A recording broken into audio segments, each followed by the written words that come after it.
Okay, well, we're recording. Looks like we're live. Great to see everybody here. Can you give a thumbs up if you can hear me? Okay. Okay, great. I'll pass it over to Longpor to say hello, give some introduction.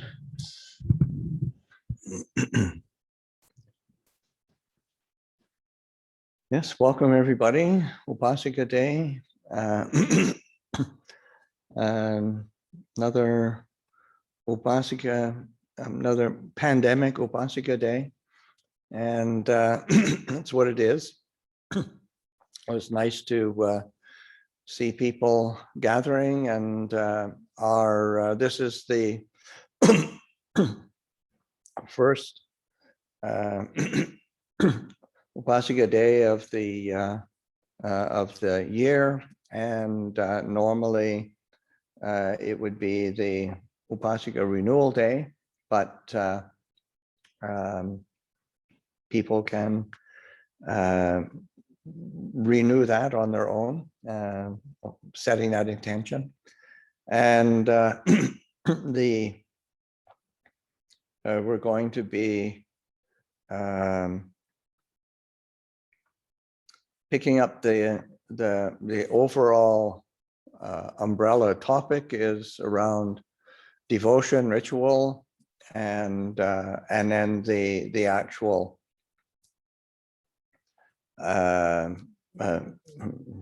topic or theme will be the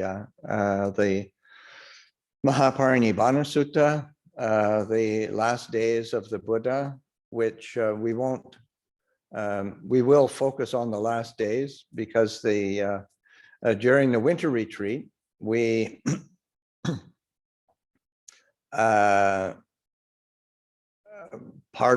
we took the whole theme of the winter retreat as the life of the Buddha. And then as it got toward the end of the retreat, and we were reading from the Mahāparinibbāna Sutta, we didn't quite get finished. We didn't quite make it through. So I thought, okay, this would be a good opportunity to wrap up this sutta, so that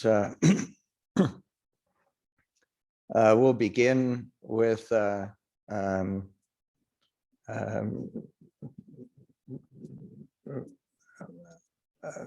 we'll begin by bowing to the shrine and then requesting the precepts, which Ajahn Ñāṇiko will do. Then I will do we'll begin by having a guided meditation, and then we'll go into the sutta with the readings, and after that have a break, and then Ajahn Ñāṇiko will continue with the readings, and then we will leave about 45 minutes at the end of the afternoon for questions, so that if you have questions, then we can save them. So yeah, just to again to welcome everybody. It really is nice to have the opportunity to see people. I mean, we're sitting here. You can see us in front of our shrine, but we've got the big flat screen TV rolled up pretty close, so we can actually see you. Sometimes we've had our these Zoom meetings, and then the big screen is so far away that you can't quite see who's there. You see a whole bunch of little pictures, but don't know who the heck it is. But this is actually really quite a nice setup, because it's close enough that we can see people, distinguish who it is, and so hopefully it'll help facilitate the interaction of this Upasika day. So normally Upasika day, yeah, people would be in the hall with us, but today you're in the hall with us in a slightly different way, and it's quite nice to see everybody, and that is the sense of Upasika day is the literal meaning of the word, say, Upasika, is one who draws near. So that's drawing near to the teachings, drawing near to the Sangha, drawing near to the training, drawing near to the Buddha. So it's a opportunity for drawing near and exploring these teachings. So I will pass it over to Ajahn Ñāṇiko. We'll just start by bowing to the shrine, and I'll lead the homage to Buddha Dhamma Sangha in Pali, and whoever knows it can chant it on their own as well.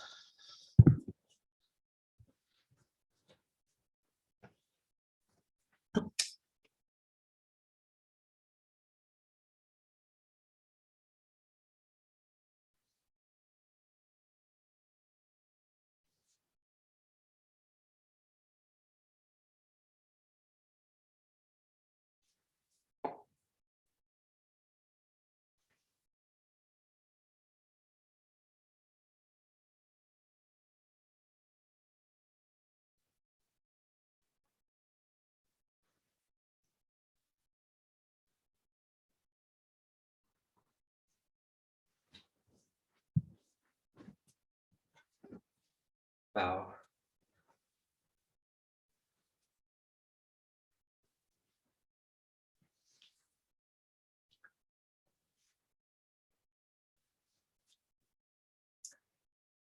Yoso bhagava arahang samma sambuddho soakadho yena bhagavata dhammo supatipanno yasa bhagavato sāvaka sangho Namayang Bhagavanthang Satamang Sasangham Himehi Sakare Yatarahang Agro Vitehi Abhipujayama Sadhuno Bandhe Bhagava Suchira Parinibbāna Pashima Janadhanukam Manasa Ime Sakare Dukatapana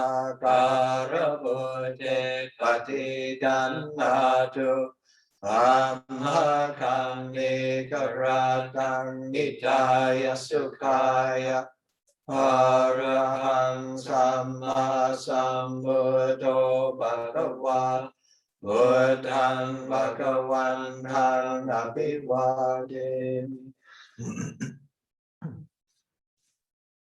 Swakato Bhagavata Namo Dhammang Namasami. Supatipanno Bhagavato Sāvaka Sangho Sanghang Namami.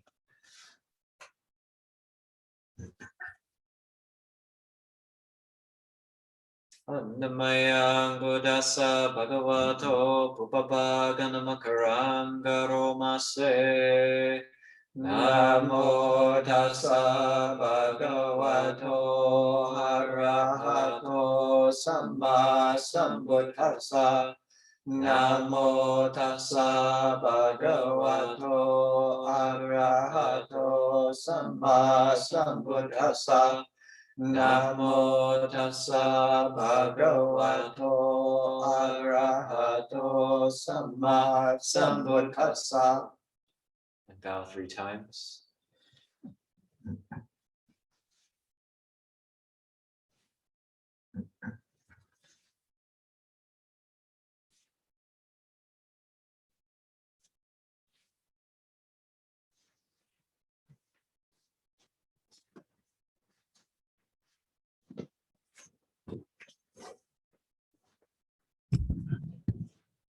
Okay, so at this point, to begin the session, then I've asked Kathy Cheney to lead the request for the 5 precepts. And of course, all of you are muted, but we'll be able to hear her. So as a spokesperson for the lay people to, and all of you can be doing it on your own. I'll also be doing a screen share.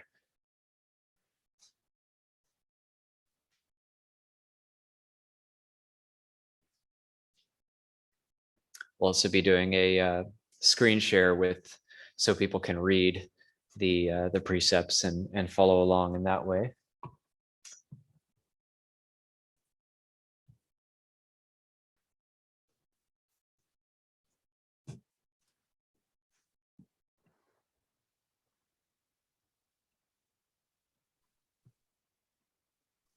Okay, so please, Kathy, are you able to unmute yourself? Ah, there.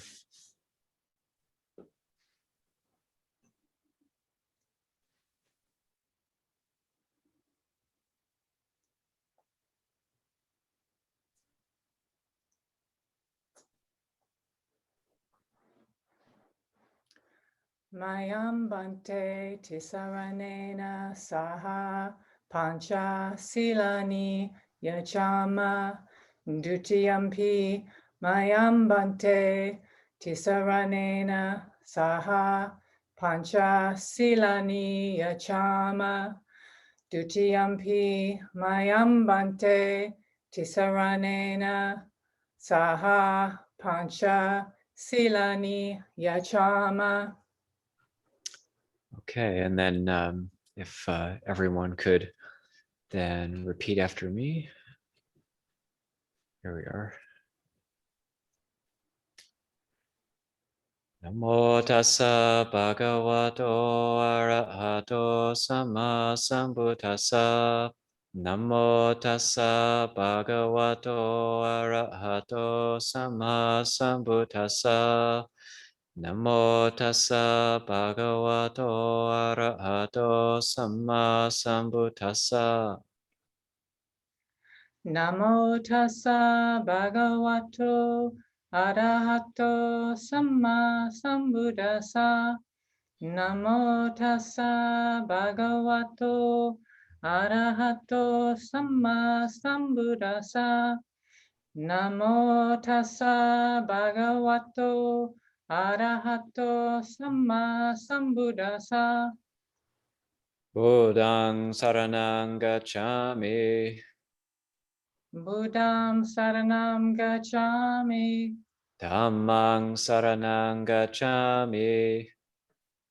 Dhamman saranam gacchami. Sanghang saranang gacchāmi. Sangham saranam gacchami. Dutiyampi Buddhaṃ saranang gacchāmi. Dutiyampi Buddham saranam gacchami. Dutiyampi Dhammang saranang gacchāmi. Dutiyampi Dhammam saranam gacchami. Dutiyampi Sanghang saranang gacchāmi. Dutiyampi Sangham saranam gacchami. Tatiyampi Buddhaṃ saranang gacchāmi. Tatiyampi Buddham saranam gacchami. Tatiyampi Dhammang saranang gacchāmi. Tatiyampi Dhammam saranam gacchami. Tatiyampi Sanghang saranang gacchāmi. Tatiyampi Sangham saranam gacchami. Tisarana kamanang nititaṃ. Amma bante. Panatipata Veramani Sikkhapadang Samadhiyami. Panatipata Veramani Sikkhapadam Samadhiyami. I undertake the precept to refrain from taking the life of any living creature. I undertake the precept to refrain from taking the life of any living creature. Adina dana veramani sikkhapadang samadhiyami. Adinadana Veramani Sikkhapadam Samadhiyami. I undertake the precept to refrain from taking that which is not given. I undertake the precept to refrain from taking that which is not given. Kame sumichachara veramani sikkhapadang samadhiyami. Kamesu michachara veramani sikkhapadam samadhiyami. I undertake the precept to refrain from sexual misconduct. I undertake the precept to refrain from sexual misconduct. Musawada veramani sikkhapadang samadhiyami. Musawada veramani sikkhapadam samadhiyami. I undertake the precept to refrain from lying. I undertake the precept to refrain from lying. Sura meraya macha pamadatana veramani sikkhapadang samadhiyami. Sura Medaya Maja Pamadatana Veramani Sikkhapadam Samadhiyami. I undertake the precept to refrain from consuming intoxicating drink and drugs which lead to carelessness. I undertake the precept to refrain from consuming intoxicating drink and drugs which lead to carelessness. Imani pancha sikkhapadani silena sugating yanti silena boga sampada silena nibbutting yanti tasama silang visotatye. Sadhu, sadhu, sadhu.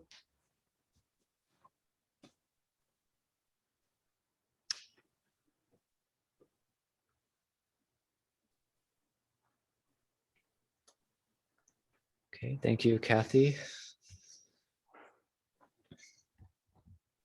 And is it okay if she comes forward and gives the offering? Yeah. Would you like to come forward and give your offering? Yes. Yeah. We actually have an in-person participant, so. So normally it would be done on the Upasika renewal day. People would come with a tray of offerings and redetermine their precepts.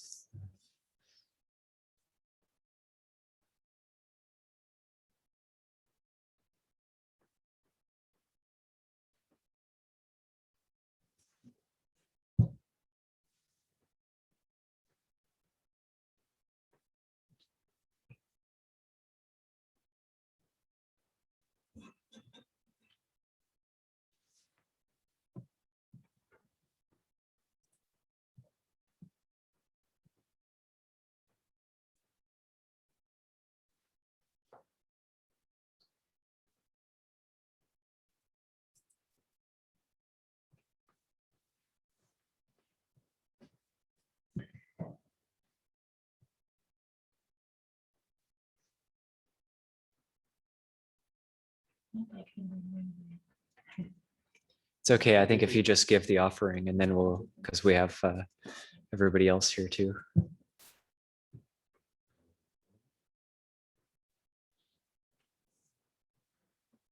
Thank you.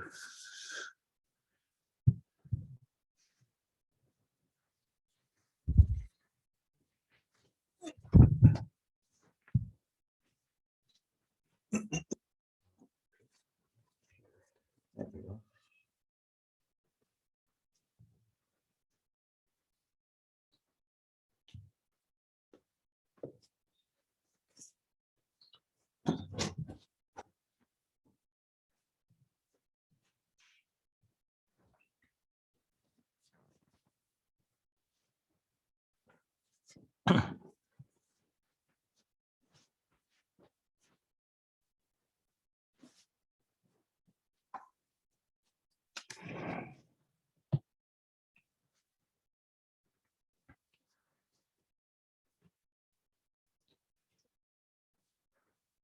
Okay, so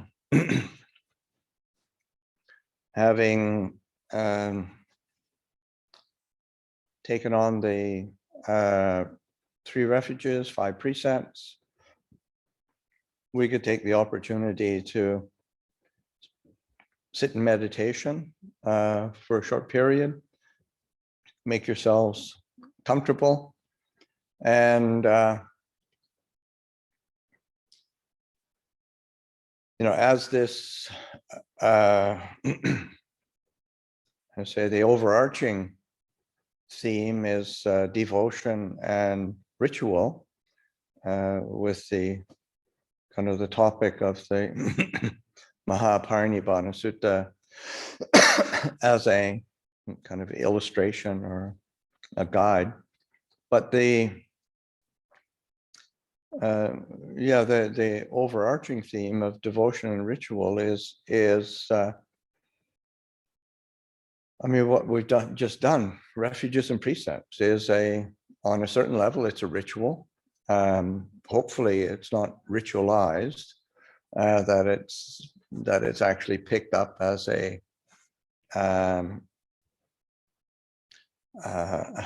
as a practice, but that's how devotion and ritual and ceremony are able to help support aspects of our practice. So just like Upasika Day on a certain level is it's a ritual, it's a ceremony, but it's something that we come together with to express a certain devotion to our establishing of refuges in Buddha, Dhamma, and Sangha, in renewing our commitment to the guidelines of virtue and integrity, renewing that wish to implement that in our life, and it's really helpful. It's just so supportive to be able to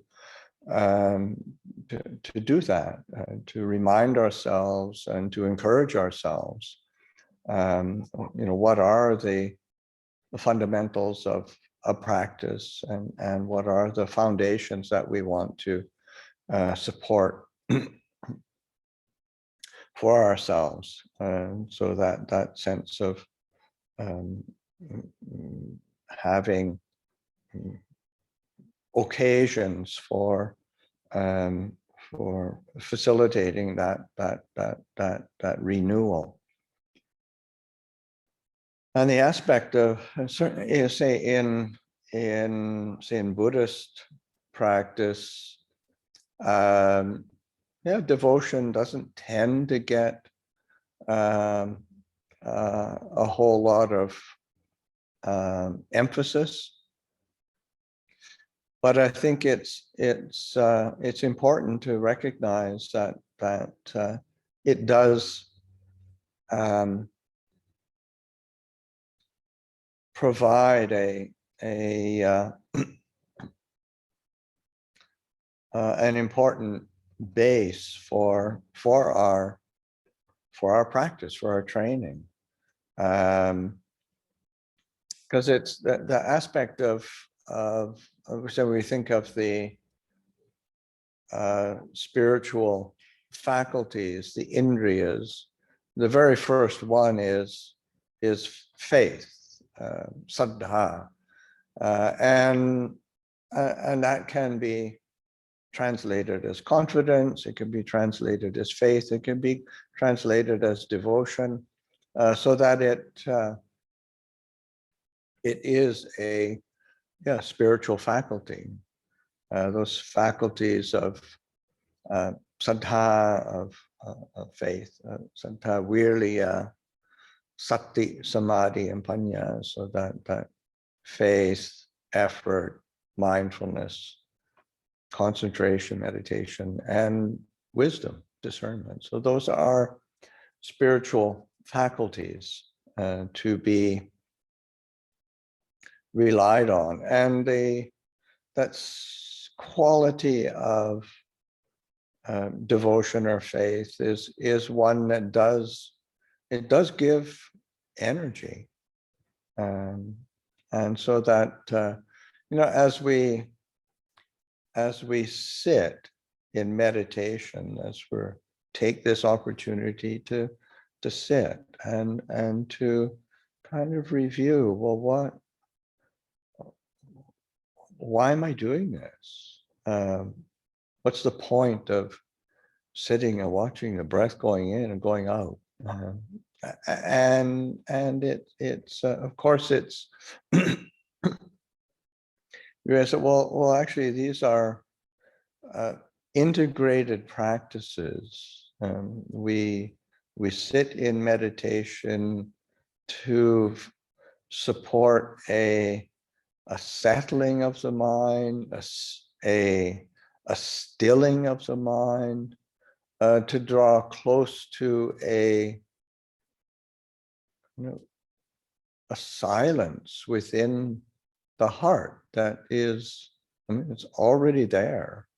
I mean, we fill it up with all sorts of noise, but that sense of the silent stillness of the heart. Devotion is an important access point or a supporting faculty for helping that. So, in the same way that, say, devotion is also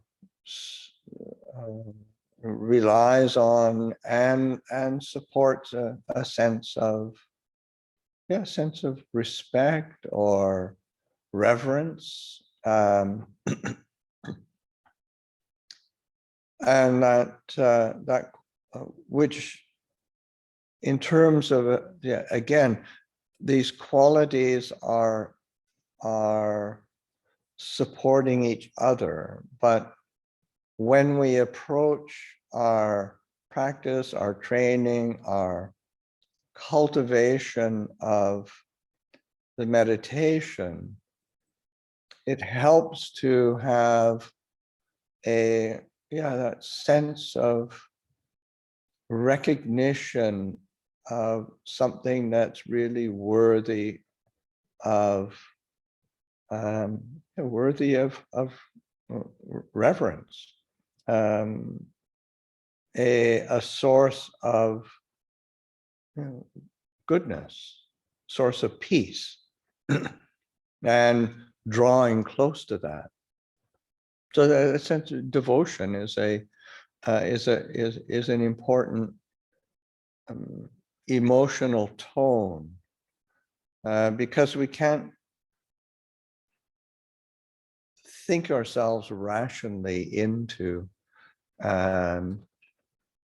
kind of peacefulness or stillness or spaciousness and clarity.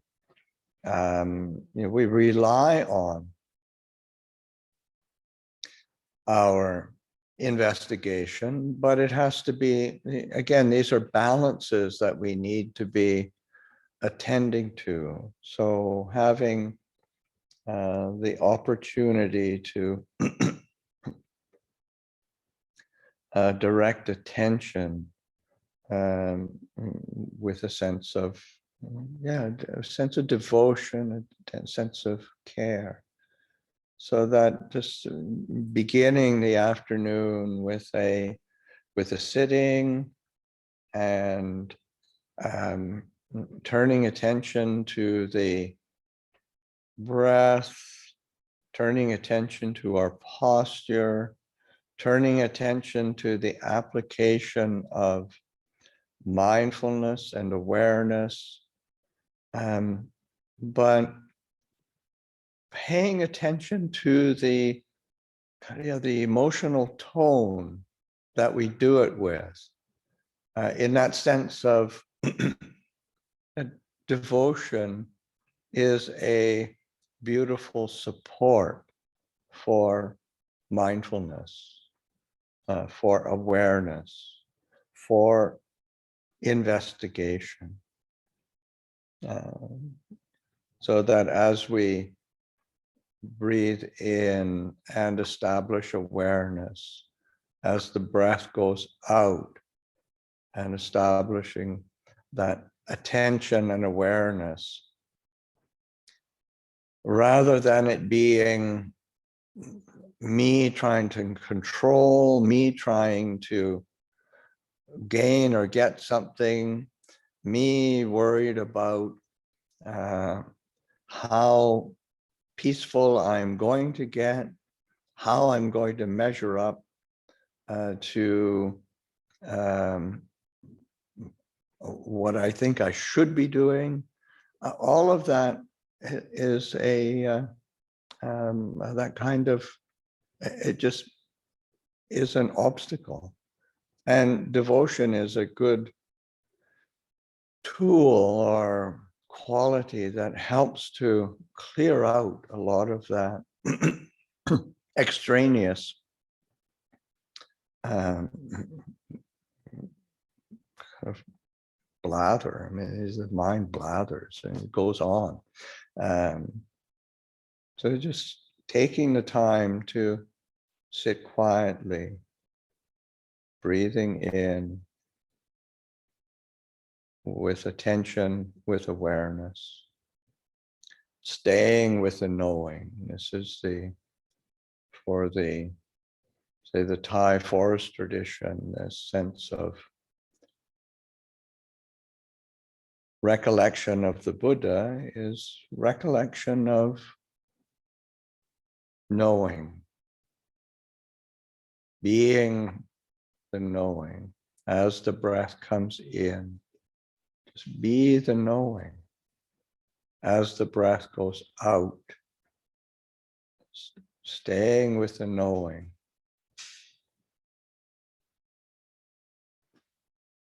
So just settling into that rhythm.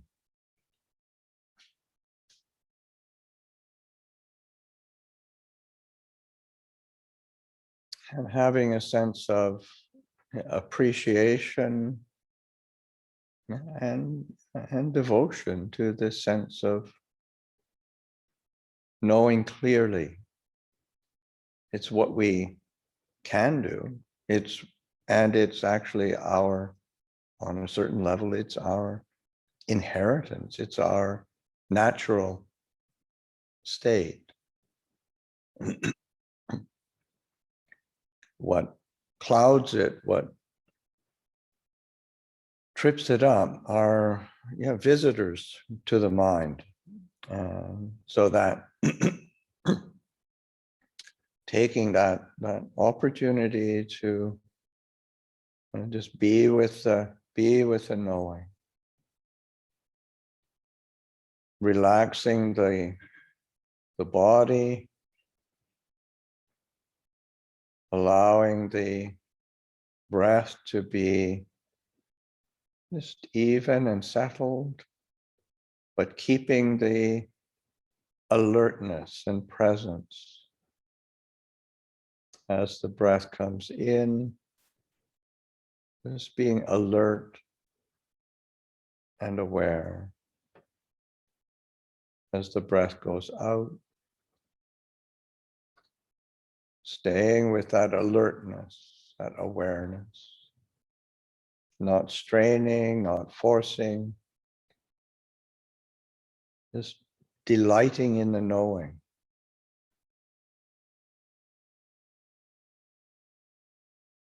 So it can just experiment with that, play with that for a bit.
as we sit quietly, it's reflecting on devotion,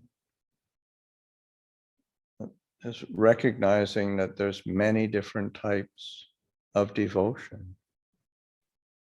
It's like there's one of the qualities that the Buddha praises for practice is a devotion to wakefulness. So that we integrating that into our training, that devotion to wakefulness. Or as the theme of today, of the Buddha, the last days of the Buddha, I'm thinking of the devotion of the Buddha to sharing with compassion his teachings. And that you realize, the Buddha had many options, many choices, but his devotion to giving, to sharing, to compassionately teaching and leading others for their, as the idiom goes, their long-lasting welfare and benefit. That is a sense of we can participate in that devotion as well through our own practice, our own effort, our own recollection. So that as we sit, when it's not just trying to get rid of thoughts or get rid of our unwholesome qualities, it's also giving some space for that devotion to wakefulness, devotion to giving and sharing, devotion to acting compassionately, devotion to reflecting and discerning what is in accordance with truth. So these are just planting the seeds in the mind, in the heart. That's an act of devotion to the teacher. So that meditation or the training of the heart is not just a kind of plunking down a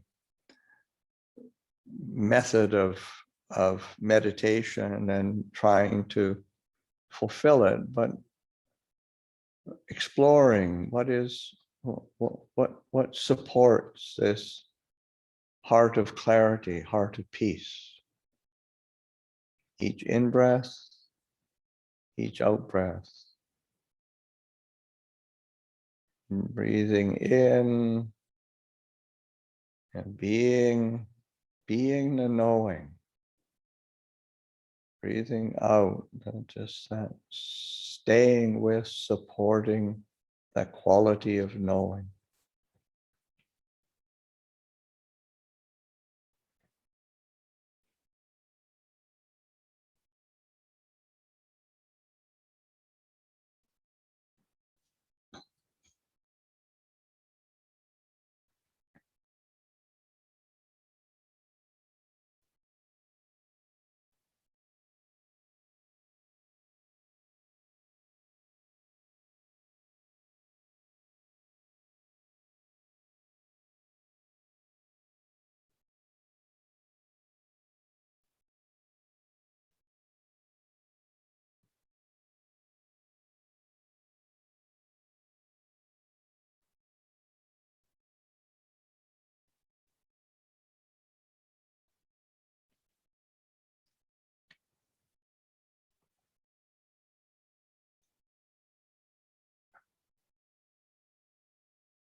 So before I start the reading, I'm going to require a quick break. So if anybody else needs a quick break, this is not our official real break, but it's, I will be right back.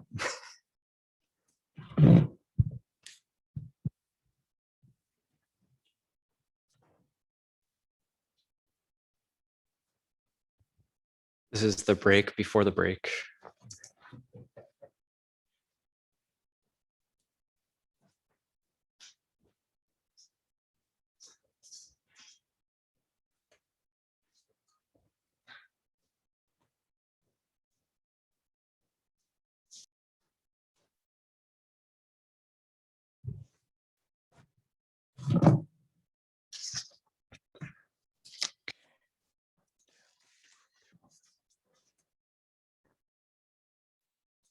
Okay, so as I said, we'll continue with the story of the last days of the Buddha. It's the Mahāparinibbāna Sutta, which is from the long discourses of the Buddha, Digha Nikāya. For those who have the wisdom publications book, it says we'll be picking up the story on page 254, section 4. And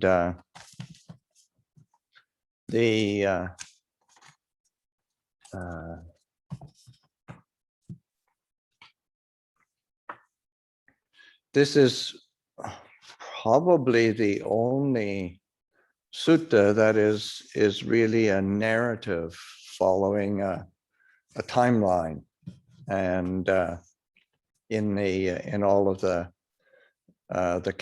Buddha's canon, mostly, all the discourses are occasions of teaching, but this follows a story through the Buddha's last year, and it's he's taking the time to wandering through the countryside, northern India, and he's with a group of monks, and he's touching base with the communities, both the lay communities and the monastic communities that are scattered around the area of North India where he spent most of his time, and there's kind of, to me, there's kind of a simplicity and maybe even maybe a starkness of these days of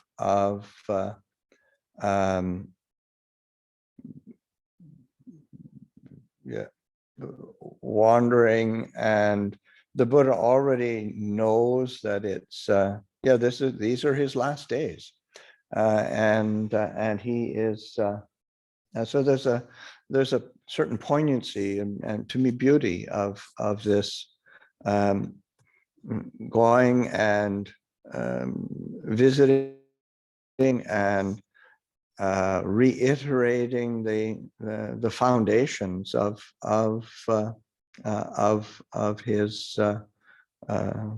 his teaching. So we'll pick up the thread, and we'll just read.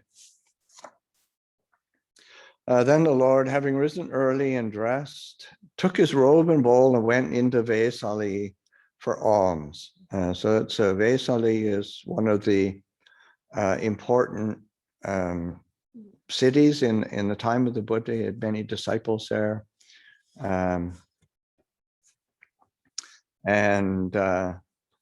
and it's north of the Ganges. And having returned from the alms round and eaten, he looked back at Vesali with his elephant look, and it's the way it's described, and it's usually described as that he would turn his whole body to look, and said, Ananda, this is the last time that the Tathagata will look upon Vesali. Now we will go to Bandhagama. Very good, Lord, said Ananda, and the Lord proceeded with a large company of monks to Bandhagama and stayed there. And in a previous, just say in the few pages before that, the Buddha actually speaks of Vesali as being extremely beautiful, and that it's the would be the last time that he would look on Vesali. And there the Lord addressed the monks. It is, monks, through not understanding, not penetrating four things that I, as well as you, have for a long time fared on round the cycle of rebirths. What are the four? Through not understanding the Aryan morality, through not understanding the Aryan concentration, through not understanding the Aryan wisdom, through not understanding the Aryan liberation. And I, as well as you, have for a long time fared on round the cycle of rebirths. And it is by understanding and penetrating the Aryan morality, the Aryan concentration, the Aryan wisdom, and the Aryan liberation that the craving for becoming has been cut off. The tendency towards becoming has been exhausted, and there will be no more rebirth. And so that the Buddha pointing to, because oftentimes when you say, well, okay, it's not through not understanding, not penetrating four things that fared on through this round of samsara, and oftentimes he would go into the Four Noble Truths. But in this one, it's a bit obscure. I'm not sure how many times this, and of course, when he says Aryan morality, Aryan concept, this is the noble morality, noble concentration, noble wisdom, noble liberation. In the same way that say the Arya Satya, the noble truths. Arya is the synonym for what is noble. And but that it doesn't come up very often. I'm not that familiar with it, but what it does is it there are suttas that it's not quite expressed as in this way, but it talks about the tenfold path, and it evokes this tenfold path in the sense of right view, because right view through right concentration, but then plus right knowledge and right release. And one of the suttas that it mentions that is Majjhima 117. There's a few others that talk about the tenfold path. So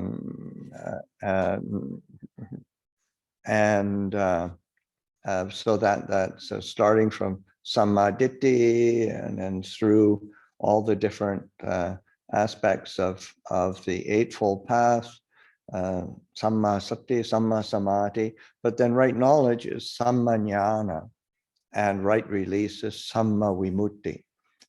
So those are, that's another expression of the path on a certain level of fulfilling of the path. So the Buddha is saying, yes, through not fulfilling this whole path that we've wandered through this round of rebirths, and it's through that fulfilling of this this whole path, the tenfold path, that craving for becoming has been exhausted.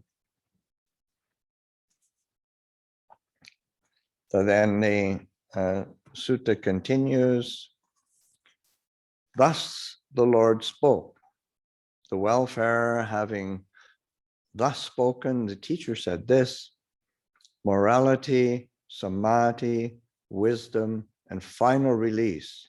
These glorious things Gautama came to know. The Dhamma he discerned, he taught his monks. He whose vision ended woe to Nibbana is gone.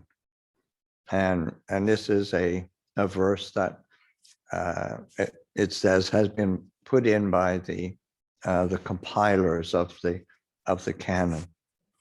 There's a few places where these verses come in, and it's like the compilers of the canon. Then the Lord, while staying at Bandagama, delivered a comprehensive discourse. This is morality, this is concentration, this is wisdom. Concentration, when imbued with morality, brings great fruit and profit. Wisdom, when imbued with concentration, brings great fruit and profit. The mind imbued with wisdom becomes completely free from the corruptions, that is, from the corruption of sensuality, of becoming, of false views, and of ignorance. And this is this summary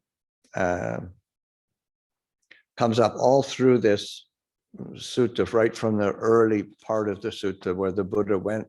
As I said, he's going around to all these different communities, the lay community, monastic communities, and reiterating the foundations of the teachings in the sense of this is sila, in the sense this is virtue, this is these are the moral precepts, these are the foundations of wholesome conduct. This is concentration in terms of meditation. This is how to settle the mind. This is wisdom. This is discernment. This is understanding. And then that the whole path has to support itself in the sense that sila, when it's supporting, constantly brings great fruit and great benefit. And then the completely free from the corruptions or the asavas, outflows. There's another asava. So the asava of sensuality, asava becoming, kama asava, bhava asava, didhasava, and avijjasava. So false views and ignorance. And sutta continues, and when the Lord had stayed at Bandagama for as long as he wished, he said, Ananda, let us go to Hatikama, to Ambagama, to Jambugama, giving the same discourse at each place. Then he said, Ananda, let us go to Bhoganagara. So again, the Buddha is going to these various places and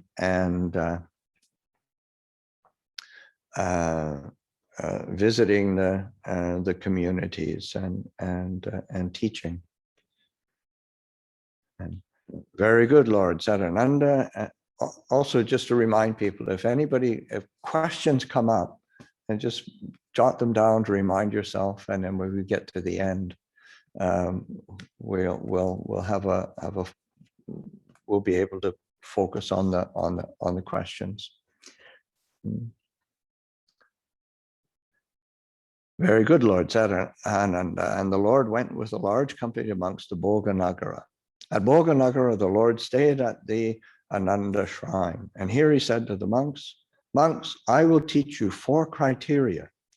Listen, pay close attention, and I will speak. Yes, Lord, replied the monks. Suppose a monk were to say, friends, I heard and received this from the Lord's own lips. This is the Dhamma, this is the discipline, this is the master's teaching.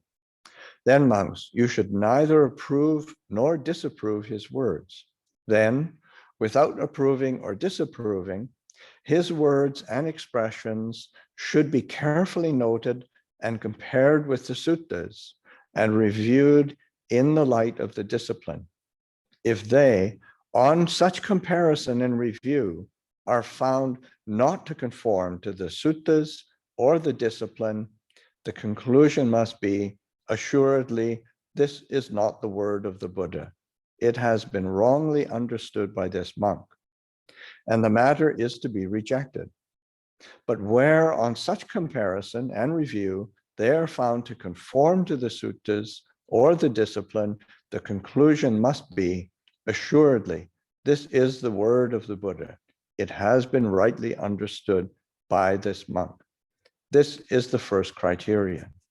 So that the Buddha is trying to lay down the principles for how does one discern or have confidence that when somebody's teaching and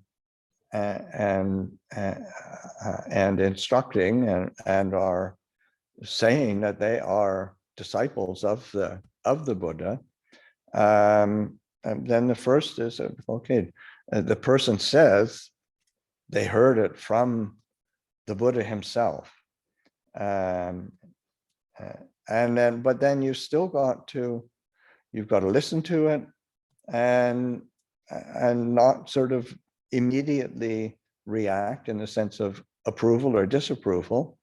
And then one has to carefully compare and note, how does it line up with the suttas that have been passed down, that have been have a good one has a good sense that, okay, these are the discourses that have been recorded and have been kind of verified, and this is the discipline, since the Vinaya, the Vinaya, kind of the outline of training, and because that was one of the things when the Buddha talked of his dispensation, what he called it, this Dhamma Vinaya, this teaching and this training, so that if one looks at that, compares it, reviews it, and carefully notes without sort of being swayed too much by one's own kind of mood of approval or disapproval, and see it doesn't line up, then it has to be rejected. And if it does line up, then one should yeah, this is the word of the Buddha. So it's just having these criterion, but returning back to the suttas, the discourses, and the Vinaya, the discipline, the training. And then the Buddha goes, of course, he says there's these 4 criteria, and the first is somebody says, I heard it from the Buddha himself. And then the next criterion is, suppose a monk were to say, in such and such a place, there is a community with elders and distinguished teachers. I have heard and received this from that community. Then monks, you should neither approve or disapprove. So the same thing. Okay, it's from a community with elders, distinguished teachers. One still has to sort of go through it. How's it line up? And reflect on it, consider it carefully. Next criterion, third criterion, suppose a monk were to say, a teacher were to say, in such and such a place, there are many elders who are learned, bearers of the tradition, who know the Dhamma, the discipline, the code of rules. And so that's okay. It's how do you say, it's not a big community with elders, but it's okay. There's just a few of them. They're part of the tradition. Okay, how's it line up?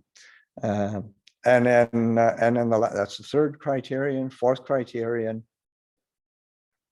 is, suppose a monk were to say, in such and such a place, there is one elder who is learned. I have heard and received this from that elder. You still review it and you go through it, and how's it line up?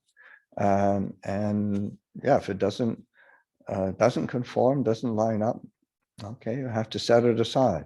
But if it's says, where in such comparison and review, they are found to conform to the suttas and the discipline, then the conclusion must be, assuredly, this is the word of the Buddha. It has been rightly understood by this monk. So that the Buddha, having a appropriate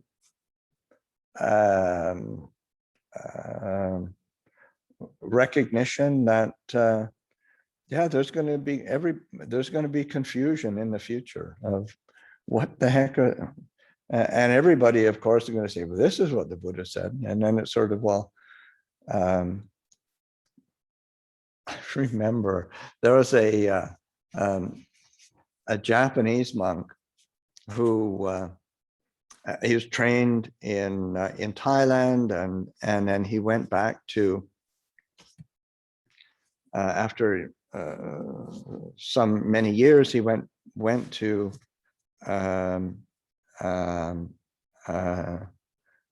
Japan, and he went wandering in the countryside as on Tudong, following that tradition, and he remember when he came back, he said, "Oh, teaching in Japan is not easy." He said it's there because even when you give a teaching and they say, well, where'd you get that from? He said, well, it was what the Buddha said in such and such. He said, well, our Buddha didn't say that. So it's sort of, it's like, he said, oh, this is impossible. So because anything they don't like, well, that's not what our Buddha said. So it's quite natural. It's ordinary. But I think it is helpful to recognize, okay, the Buddha was already sort of saw, okay, there's going to be drift here, and it's important that we understand foundations or fundamentals, or as there's this story that I've often told of myself taking a group of there was most of our community. We went up and paid respects to a very respected Tibetan elder, and he was from the Nyingma tradition, and he was a highly respected, revered Dzogchen master, extremely knowledgeable.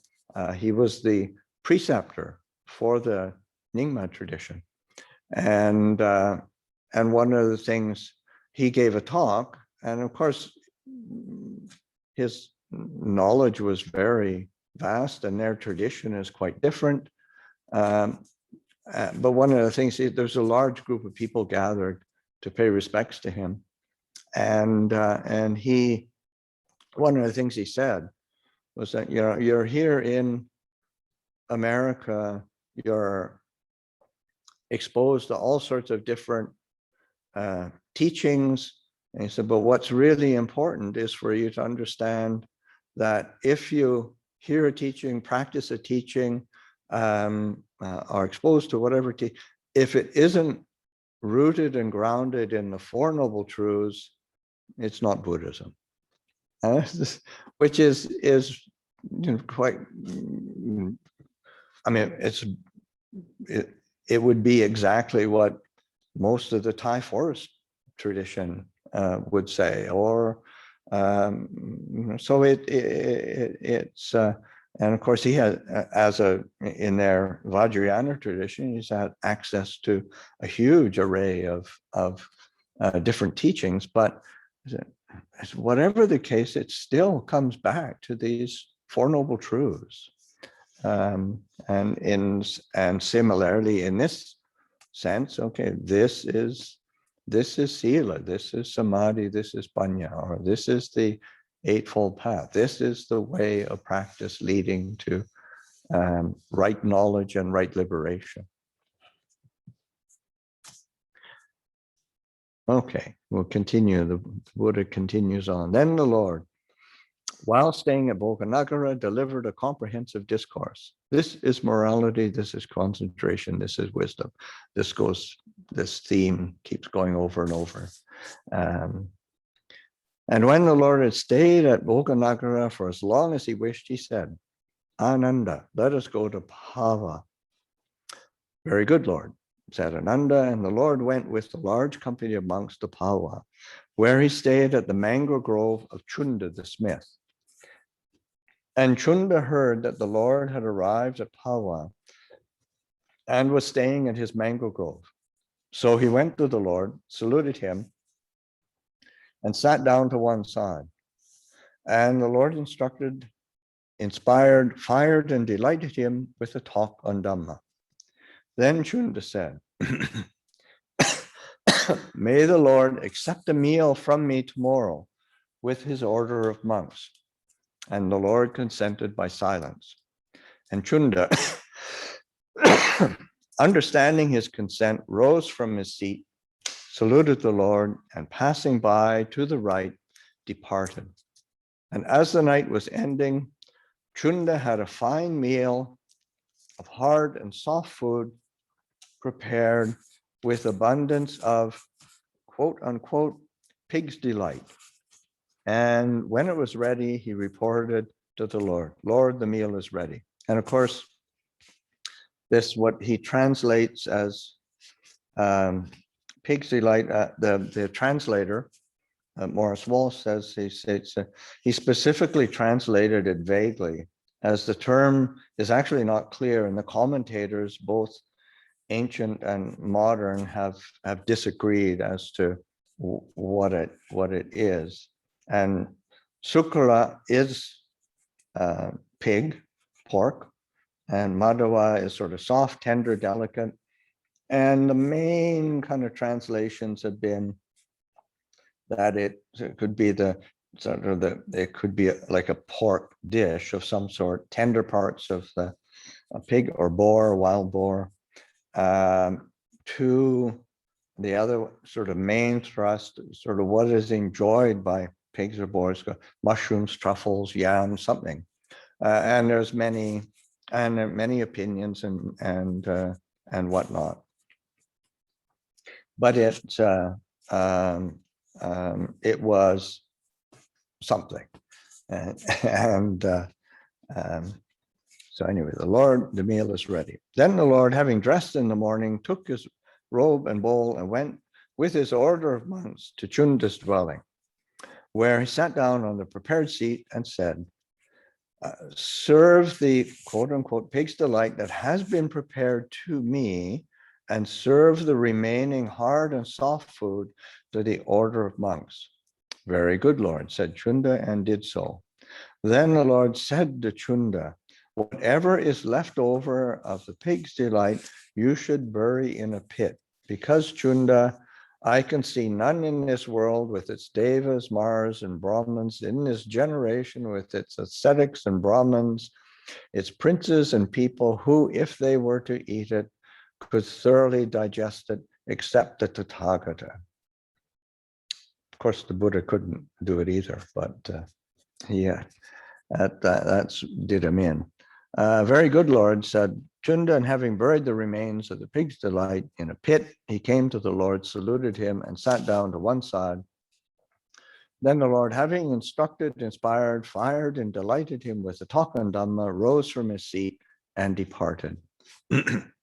And after having eaten the meal provided by Chunda, the Lord was attacked by a severe sickness with bloody diarrhea and with sharp pains as if he were about to die. But he endured all this mindfully and clearly aware and without complaint. Then the Lord said, Ananda, let us go to Kusinara. Very good, Lord, said Ananda. And that, and then there's a verse again from the compilers. Having eaten Chunda's meal, this I've heard, he suffered a grave illness, painful, deathly. And from eating a meal of pig's delight, grave sickness assailed the teacher. Having purged, the Lord then said, "Now I'll go to Kusinara town." Then turning aside from the road, the Lord went to the foot of a tree and said, "Come, Ananda, fold the robe in four for me. I am tired and want to sit down." "Very good, Lord," said Ananda, and did so. So the Buddha receives the offering and did have some of that dish, but it really was too much for him. It really did make him very ill, and that's something that, in terms of having lived in Thailand, and I've seen there's an idiom that's used that when people make offerings, and as long as it's somewhat in the bounds of what's appropriate, the monastics will try to receive it. And it's a Chalong Satam is like to reciprocate the faith of the lay people, so that to acknowledge the faith or the devotion, the generosity, and try to receive things gracefully, and even when it might not be really say like 100% to that their liking or preference, but still acknowledging the generosity and faith as opposed to the material quality of it. So the Buddha has done that, but I think he's probably measuring how he used to be able to, rather than he was at 80 years old. And yeah, and he's got dysentery, and yeah, and that really saps your energy. So I'm tired. I want to sit down. So, but in need of a break, of a rest. The Lord sat down on the prepared seat and said, "Ananda, bring me some water. I am thirsty and want to drink." Ananda replied, "Lord, 500 carts have passed this way. The water is churned up by their wheels and is not good. It is dirty and disturbed. But Lord, the river Kakutha nearby has clean water, pleasant, cool, pure, with beautiful banks, delightful. There the Lord shall drink the water and cool his limbs." The second time the Lord said, "Ananda, bring me some water." And Ananda replied as before. The third time the Lord said, "Ananda, bring me some water. I am thirsty and want to drink." "Very good, Lord," said Ananda. As when the Buddha says something the third time, that it really needs to be followed through on. Said Ananda, and taking his bowl, went to the stream. And that stream, whose water had been churned up by the wheels and was not good, dirty and disturbed, as Ananda approached it, began to flow pure, bright, and unsullied. And the Venerable Ananda thought, "Wonderful, marvelous are the Tathagata's great and mighty powers. This water was churned up by wheels," and so forth. "And at my approach, it flows pure, bright, and unsullied." He took water in his bowl, brought it to the Lord, and told him of his thought, saying, "May the Lord drink the water, may the wayfarer drink." And the Lord drank the water. And yeah, I mean, sometimes the yeah, these things happen with say the Buddha with some of these beings who are they have some kind of special qualities, and so it's not some people might say, oh, that's beyond the beyond belief, but many times I've seen things happen that were normally one thing, I wonder how that's possible, but yeah, it happens. At that moment, Pukusa the Mala, a pupil of Alara Kalama,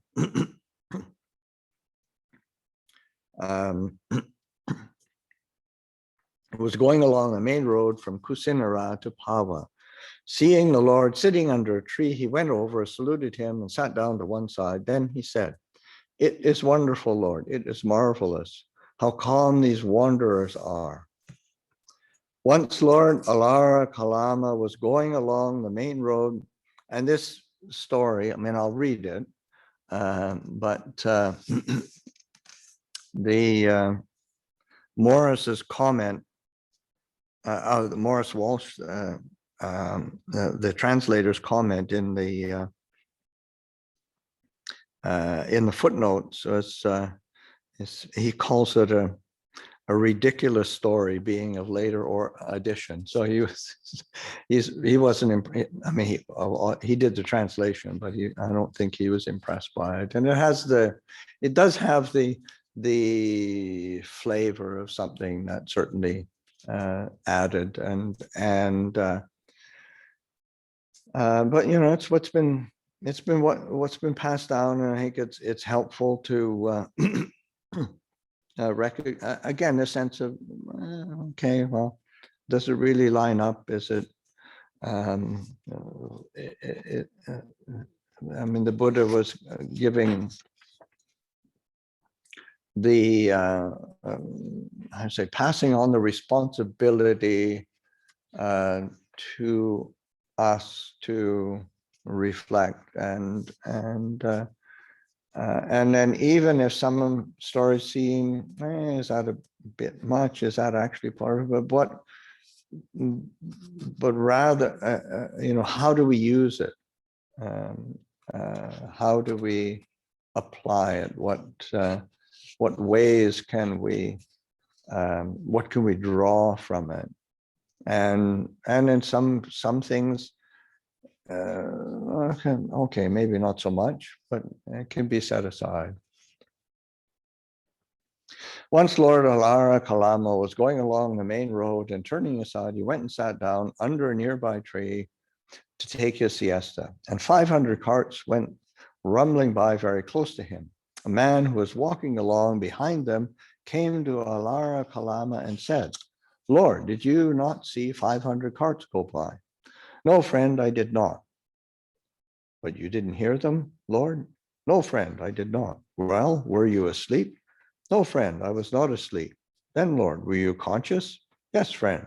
"So, Lord, being conscious and awake, you neither saw nor heard 500 carts passing close by you, even though your outer robe was bespattered with dust?" "That is so, friend." And that man thought, "It is wonderful, it is marvelous. These wanderers are so calm that though conscious and awake, a man neither saw nor heard 500 carts passing close by him." And he went away praising Alara Kalama's lofty powers. Well, Pukusa, what do you think? What do you consider is more difficult to do or attain to? While conscious and awake, which that is not actually so strange. I mean, you can be in quite deep meditation and things will happen, and that's definitely not beyond belief. Well, Pukusa, what do you think? What do you consider is more difficult to do or attain to? While conscious and awake, not to see or hear 500 carts passing by, or while conscious and awake, not to see or hear anything when the rain god streams and splashes, when lightning flashes and thunder crashes. Lord, how can one compare not seeing or hearing 500 carts with that, or even 6, 7, 8, 900, 1000, or hundreds of thousands of carts to that? To see or hear nothing when such a storm rages is more difficult. Once, Pukusa, when I was staying at Atuma at the threshing floor, the rain god streamed and splashed, lightning flashed, and thunder crashed, and 2 farmers, brothers, and 4 oxen were killed. And a lot of people went out of Atuma to where the 2 brothers and the 4 oxen were killed. And Pukusa, I had at that time gone out of the door of the threshing floor and was walking up and down outside. And a man from the crowd came to me, saluted me, and stood to one side. And I said to him, "Friend, why are all these people gathered here?" "Lord, there has been a great storm, and 2 farmers, brothers, and 4 oxen have been killed. But you, Lord, where have you been?" "I've been right here, friend." "But what did you see, Lord?" "I saw nothing, friend." "Or what did you hear, Lord?" "I heard nothing, friend." "Were you sleeping?" "I was not sleeping, friend." "Then, Lord, were you conscious?" "Yes, friend." "So, Lord, being conscious and awake, you neither saw nor heard the great rainfall and floods and the thunder and lightning?" "That is so, friend." And Pukusa, that man thought, "It is wonderful, it is marvelous. These wanderers are so calm that they neither see nor hear when the rain god streams and splashes, lightning flashes, and thunder crashes." Proclaiming my lofty powers, he saluted me, passed by to the right, and departed. And this Pukusa the Mala said, and at this, Pukusa the Mala said, "Lord, I reject the lofty powers of Alara Kalama as if they were blown away by a mighty wind or carried off by a swift stream or river." "Excellent, Lord, excellent. It is as if someone were to set up what had been knocked down, or to point out the way to one who had got lost, or to bring an oil lamp into a dark place so that those with eyes could see what was there. Just so the Blessed One has expounded the Dhamma in various ways, and I, Lord, go for refuge to the Blessed Lord, the Dhamma, and the Sangha. May the Blessed Lord accept me from this day forth as a lay follower, as long as life shall last." Then Pukusa said to one man, so that the Buddha was very perceptive of people's personalities and temperaments, inclinations, so that it was just could very well be that the Buddha recognized that, okay, this is an opportunity to tell a story that sets that faith in place. Then Pukusa said to one man, "Go and fetch me 2 fine sets of robes of cloth of gold, burnished and ready to wear." "Yes, Lord," the man replied, and did so. And Pukusa offered the robes to the Lord, saying, "Here, Lord, are 2 fine sets of robes of cloth of gold. May the Blessed One be graciously pleased to accept them." "Well then, Pukusa, clothe me in one set and Ananda in the other." "Very good, Lord," said Pukusa, and did so. Then the Lord instructed, inspired, fired, and delighted Pukusa the Mala with a talk on Dhamma. Then Pukusa rose from his seat, saluted the Lord, passed by to the right, and departed. Soon after Pukusa had gone, Ananda, having arranged one set of the golden robes on the body of the Lord, observed that against the Lord's body it appeared dulled. And he said, "It is wonderful, Lord, it is marvelous, how clear and bright the Lord's skin appears. It looks even brighter than the golden robes in which it is clothed." "Just so, Ananda, there are 2 occasions on which the Tathagata skin appears especially clear and bright. Which are they? One is the night in which the Tathagata gains supreme enlightenment. The other is the night when he attains the Nibbana element without remainder at his final passing. On these 2 occasions, the Tathagata skin appears especially clear and bright. Tonight, Ananda, in the last watch, in the sal grove of the Malas near Kusinara, between two sal trees, the Tathagata's final passing will take place. And now, Ananda, let us go to the river Kakutta. Very good, Lord, said Ananda. And so then the Lord went with a large number of monks to the river Kakutta. He entered the water, bathed and drank, and emerging, went to the mango grove, where he said to the Venerable Chundaka, "Come, Chundaka, fold a robe in four for me. I am tired and want to lie down." Then the Lord adopted the lion posture, lying on his right side, placing one foot on the other, mindfully and with clear awareness, bearing in mind the time of awakening.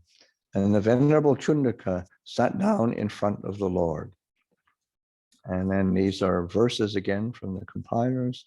The Buddha, having gone to Kakutta, the river with its clear, bright, and pleasant waters, therein the teacher plunged his weary body. Tathagata, without an equal in the world, surrounded by the monks whose head he was. The teacher and Lord, preserver of Dhamma, to the mango grove the great sage went. And to Chundaka the monk he said, "On a fourfold robe I'll lie down." And thus adjured by the great adept, Chundaka placed the fourfold robe. The teacher laid his weary limbs to rest, while Chundaka kept watch beside him. Then the Lord said to the Venerable Ananda, "It might happen, Ananda, that Chunda the smith should feel remorse, thinking, 'It is your fault, friend Chunda. It is by your misdeed that the Tathagata gained final Nibbana after taking his last meal from you. But Chunda's remorse should be expelled in this way. That is your merit, Chunda. That is your good deed, that the Tathagata gained final Nibbana after taking his last meal from you. For, friend Chunda, I have heard and understood from the Lord's own lips that these two almsgivings are a very great fruit, a very great result, more fruitful and advantageous than any other. Which two? The one is the almsgiving, after eating which the Tathagata attains supreme enlightenment. The other, that after which he attains the Nibbana element without remainder at his final passing. These two almsgivings are more fruitful and profitable than all others. Chunda's deed is conducive to long life, to good looks, to happiness, to fame, to heaven, and to lordship. In this way, Ananda, Chunda's remorse is to be expelled." And that's that sense of the compassion of the Buddha, recognizing that one, Chunda will probably be criticized, two, that he would probably have some kind of remorse, so that the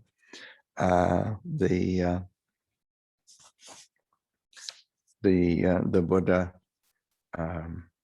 trying to dispel that as compassion. And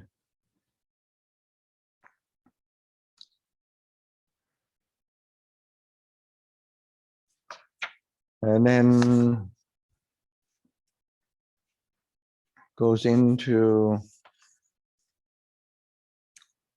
we're getting about to the end of my time and coming up to the break, and then Ajahn Ñāṇiko will take over. So I'll just do, so we're on to section 5, and they continue on to Kusinara, and they prepare a place for the Buddha to lie down between these two sal trees, and they burst into an abundance of untimely blossoms, and considered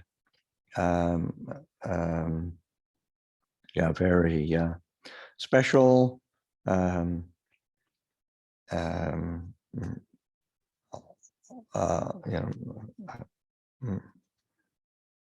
and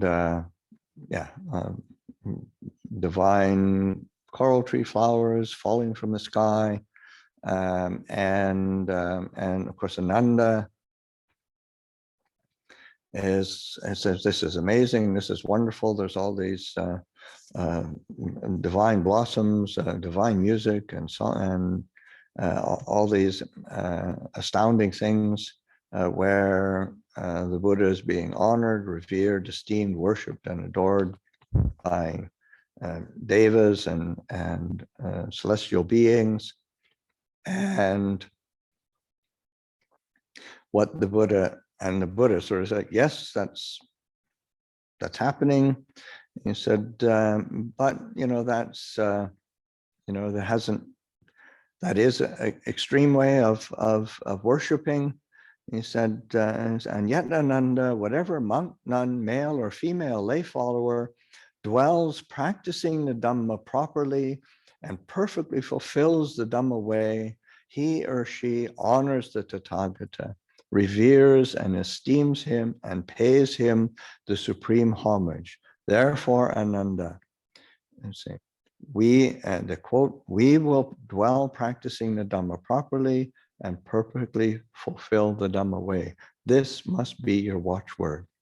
And so that we're saying, yes, there are this tremendous homage being given, but if one really wants to pay homage to the Buddha, then practice the teachings, fulfill the teachings.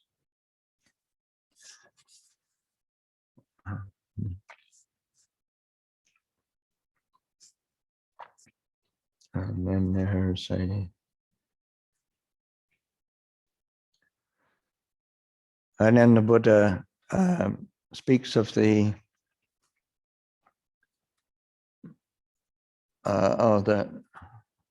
let's see.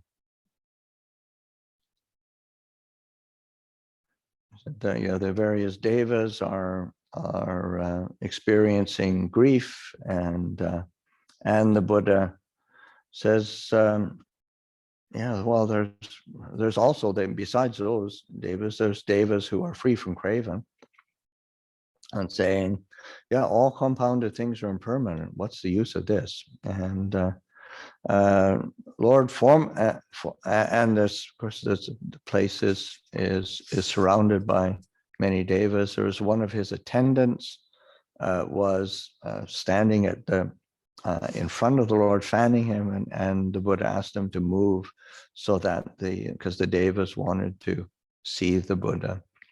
And then Ananda asks, Lord, formerly monks who had spent the rains in various places used to come to see the Tathagata, and we used to welcome them so that such well-trained monks might see you and pay their respects.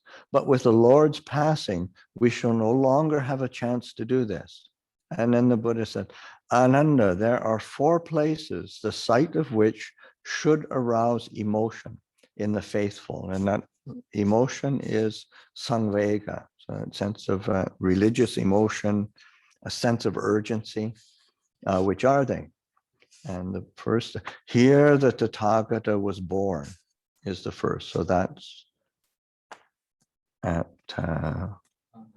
Lumbini. Here the Tathagata attained supreme enlightenment, is the second. So it's Bodh Gaya. Here the Tathagata set in motion the wheel of Dhamma, is the third. And that's at the Deer Park at Isipatana, just outside of Benares.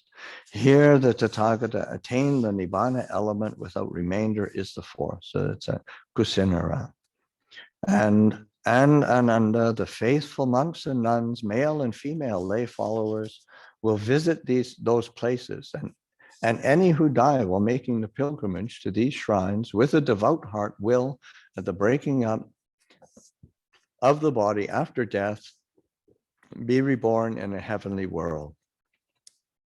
And then the next paragraph is this paragraph about, Lord, how should we act towards women? And the translator also says he's how do you say, he figures that, say, he doesn't it's sort of added, but it's there. And so how should we act towards them? Do not see them, Ananda. But if we see them, how should we behave? Do not speak to them, Ananda. But if they speak to us, how should we behave? Practice mindfulness. And it's very simple, but again, there's some doubt. I was going to read it, but it's I managed to talk too much as usual. And but if anybody wants to look up, there is a really good sutta in Samyutta 35, sutta number 127. It's a discussion between King Udena and a monk Pindola Bharadvaja. And King Udena is asking the monk Pindola Bharadvaja what the Buddha taught in order for these young monks to be able to live and then not be, how to deal with sensual desire, how to deal with feelings of sensual and sexual craving. And it's very helpful tools and very, very great teaching, but I don't have the time to go through it. And then it goes on where Ananda asks, what should we do with the Tathagata's remains? And then the Buddha gives a description of how to, one, he of course encourages it, keep practicing, but then when pressed, the Buddha's I would say probably in a royal tradition of the at the time of the Buddha. It's hard to know for sure, but it's very detailed of how the body's wrapped and then it's put in a vat with oil and then cremated. But and then a stupa should be erected at the crossroads for the Tathagata. Whoever lays reeds or puts sweet perfumes and colors there with a devout heart will reap benefit and happiness for a long time. But it's that technique or the method is a bit detailed, but it's also, I expect, say like in Thailand, I know that say kings are cremated in a different way, a different kind of urn. They're actually cremated sitting up, and so it's a whole different way that it's dealt with.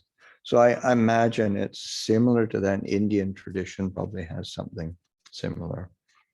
And then the last thing, which is a part of mine, which is the 4 persons worthy of a stupa, of a jedi. And so Tathagata, so the Buddha, an Arahant, fully enlightened Buddha, is one, a Upasika Buddha,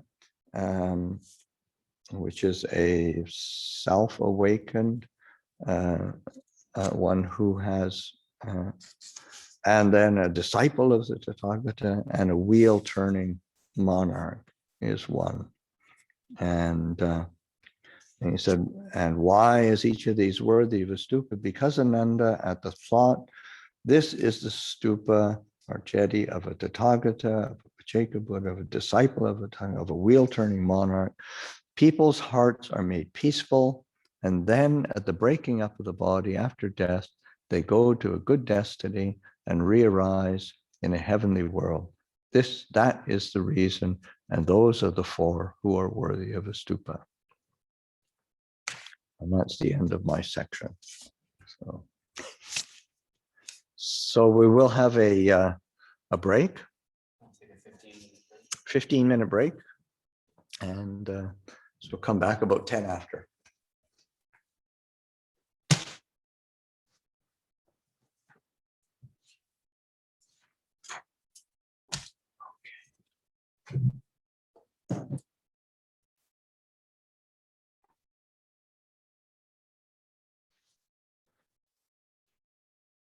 Okay, welcome back.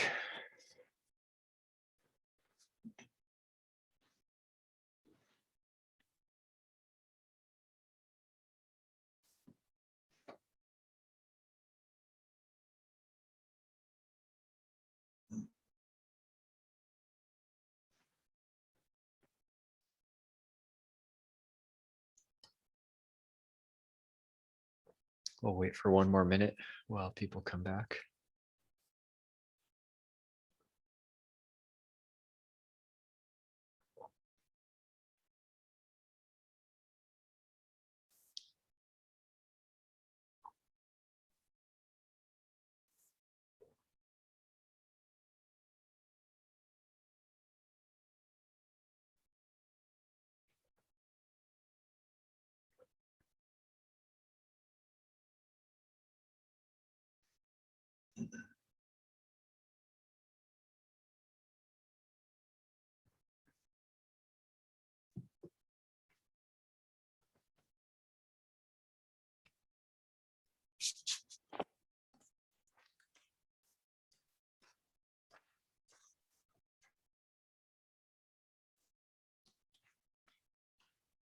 So for me, I love this narrative of the sutta, and I find when I read it, I get transported there. It can be quite moving. So I'll read it, and then we'll go into another meditation, and followed by the Q&A after that. And we ended with the 4 beings worthy of a stupa, and we'll continue on.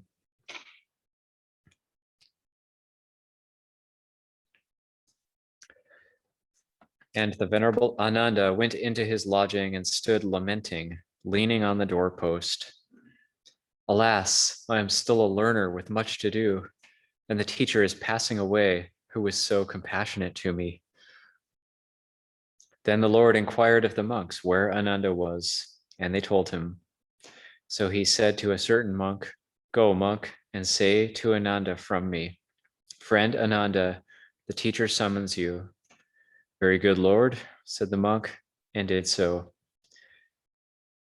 'Very good, friend,' Ananda replied to that monk, and he went to the Lord, saluted him, and sat down to one side. And the Lord said, 'Enough, Ananda, do not weep and wail. Have I not already told you that all things that are pleasant and delightful are changeable, subject to separation and becoming other?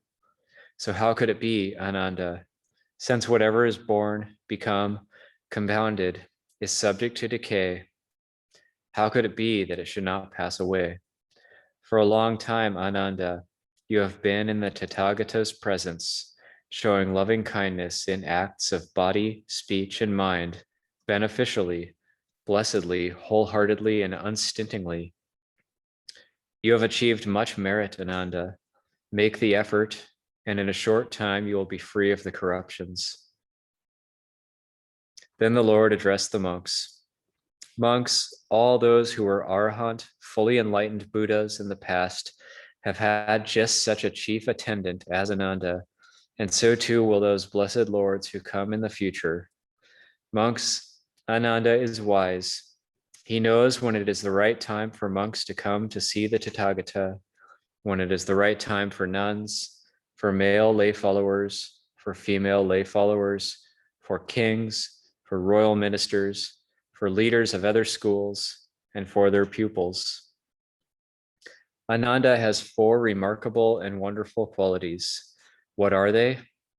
If a company of monks comes to see Ananda, they are pleased at the sight of him. And when Ananda talks Dhamma to them, they are pleased. And when he is silent, they are disappointed. And so it is too with nuns, with male and female lay followers. And these 4 qualities apply to a wheel-turning monarch. If he is visited by a company of Khatiyas, of Brahmins, of householders, or of ascetics, they are pleased at the sight of him, and when he talks to them, and when he is silent, they are disappointed. And so too it is with Ananda. After this, the Venerable Ananda said, 'Lord, May the blessed Lord not pass away in this miserable little town of Wattle and Daub, right in the jungle in the back of beyond. Lord, there are other great cities such as Kampa, Rajagaha, Savatthi, Saketa, Kosambi, or Varanasi. In those places, there are wealthy Katyas, Brahmins, and householders who are devoted to the Tathagata, and they will provide for the Tathagata's funeral in proper style. Ananda, don't call it a miserable little town of Wattle and Daub, right in the jungle in the back of beyond. Once upon a time, Ananda, King Mahāsudassana was a wheel-turning monarch, a rightful and righteous king who had conquered the land in 4 directions and ensured the security of his realm, and who possessed the 7 treasures. And Ananda, this king Mahāsudassana, had this very Kusinara under the name of Kusawati for his capital. And it was 12 yojanas long from east to west, and 7 yojanas wide from north to south. Kusawati was rich, prosperous, and well-populated, crowded with people and well-stocked with food. Just as the Deva city of Alakamanda is rich, prosperous, and well-populated, crowded with yakas, and well-stocked with food, so was the royal city of Kusawati. And the city of Kusawati was never free of 10 sounds by day or night: the sound of elephants, horses, carriages, kettle drums, side drums, lutes, singing, cymbals, and gongs, with cries of "Eat, drink, and be merry" as 10th. And now, Ananda, go to Kusinara and announce to the Malas of Kusinara, tonight, Vasetas, in the last watch, the Tathagata will attain final Nibbana.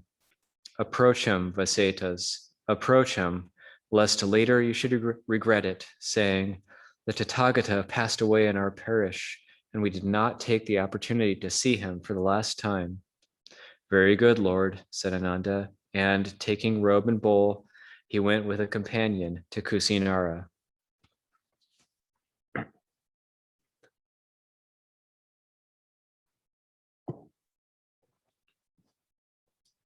Just then the Malas of Kusinara were assembled in their meeting hall on some business, and Ananda came to them and delivered the Lord's words.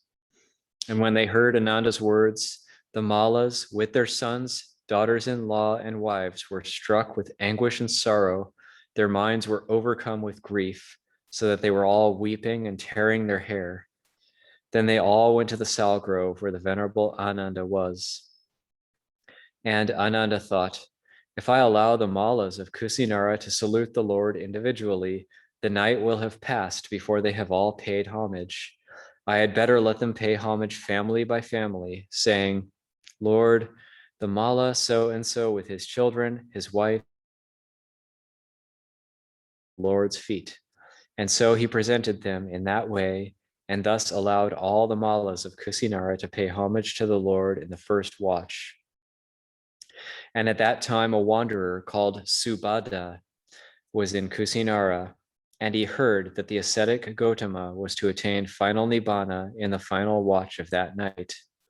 He thought, I have heard from venerable wanderers, advanced in years, teachers of teachers, that a Tathagata, a fully enlightened Buddha, only rarely arises in the world.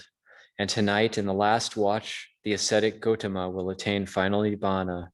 Now a doubt has arisen in my mind, and I feel sure that the ascetic Gotama can teach me a doctrine to dispel that doubt. So Subhadda went to the Mala's sal grove, to where the Venerable Ananda was, and told him what he had thought.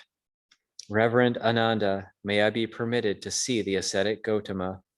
But Ananda replied, enough, friend Subhadda, do not disturb the Tathagata, the Lord is weary. And Subhadda made his request a second and a third time, but still Ananda refused it. But the Lord overheard this conversation between Ananda and Subhadda, and he called to Ananda, enough, Ananda, do not hinder Subhadda, let him see the Tathagata. For whatever Subhadda asks me, he will ask in quest of enlightenment, and not to annoy me, and what I say in reply to his questions he will quickly understand. Then Ananda said, Go in, friend Subhada, the Lord gives you leave. Then Subhada approached the Lord, exchanged courtesies with him, and sat down to one side, saying, Venerable Gautama, all those ascetics and Brahmins who have orders and followings, who are teachers, well known and famous as founders of schools, and popularly regarded as saints, like Purana Kassapa, Makali Gosala, Ajita Kesakambali, Pakuda Kachayana, Sanjaya Belataputa, and the Niganta Nataputa, have they all realized the truth as they all make out, or have none of them realized it, or have some realized it and some not?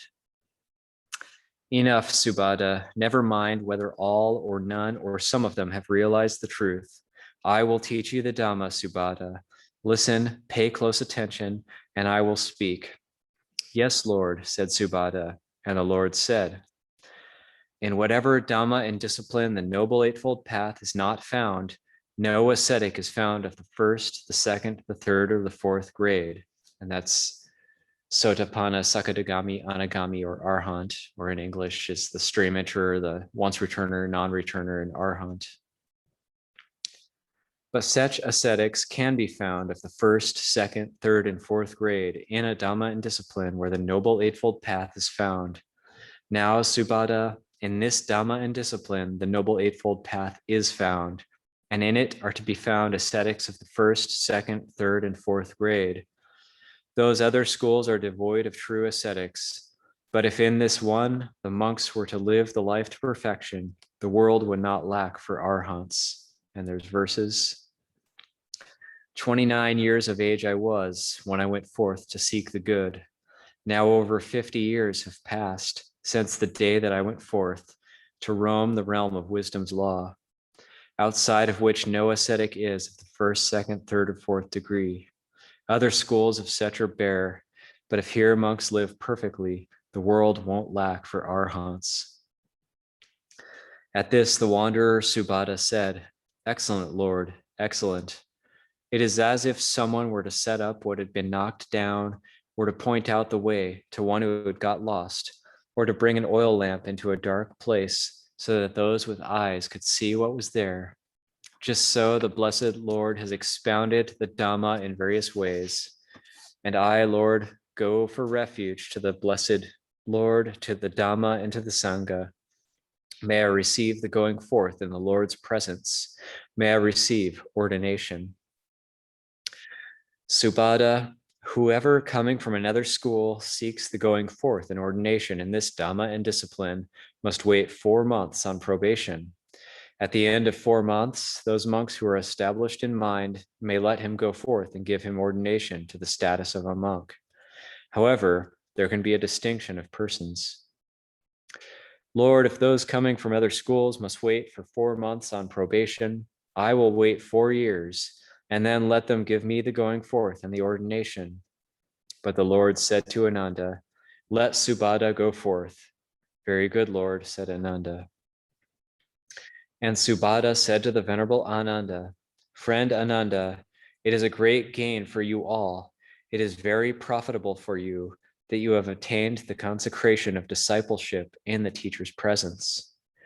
Then Subhada received the going forth in the Lord's presence and the ordination.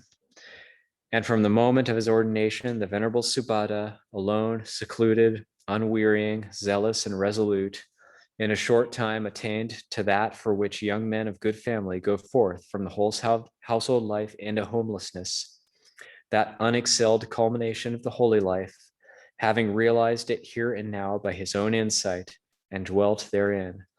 Birth is destroyed, the holy life has been lived, what had to be done has been done, there's nothing further here.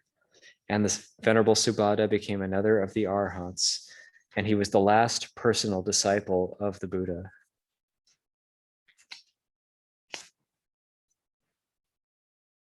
Sure, thank you.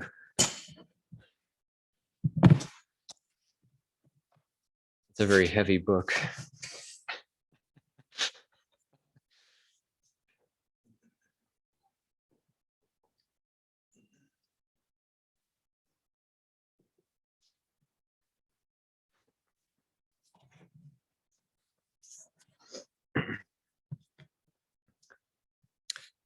And the Lord said to Ananda, Ananda, it may be that you will think, the teacher's instruction has ceased. Now we have no teacher. It should not be seen like this, Ananda. For what I have taught and explained to you as Dhamma and discipline will, at my passing, be your teacher. And whereas the monks are in the habit of addressing one another as friend, that's avuso, this custom is to be abrogated after my passing.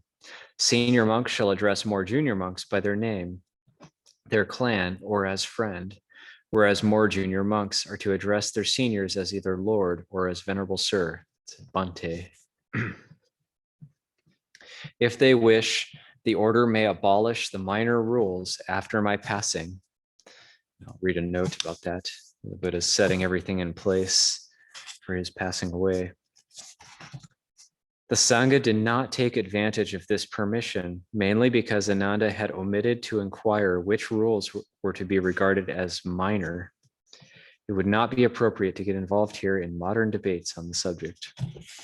That's the Theravada. It's one hallmark is they're the ones who didn't abolish the lesser and minor rules and decided just to follow them as they were. After my passing, the monk Chana is to receive the Brahma penalty. But Lord, what is the Brahma penalty? Whatever the monk Chana wants or says, he is not to be spoken to, admonished, or instructed by the monks. I'll read the note on that as well.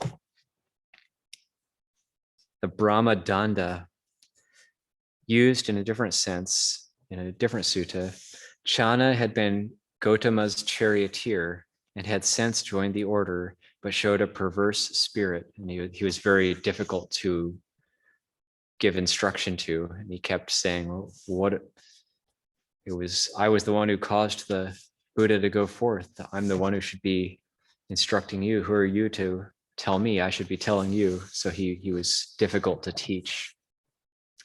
The treatment imposed on him by the Buddha's orders brought him to his senses.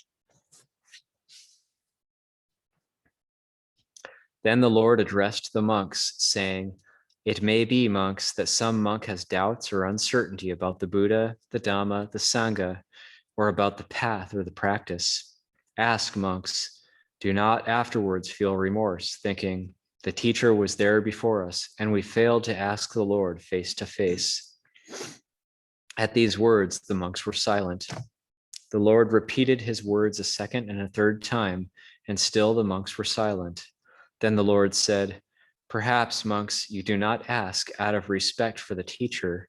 Then, monks, let one friend tell it to another, but still they were silent. And the Venerable Ananda said, it is wonderful, Lord. It is marvelous. I clearly perceive that in this assembly there is not one monk who has doubts or uncertainty. You, Ananda, speak from faith.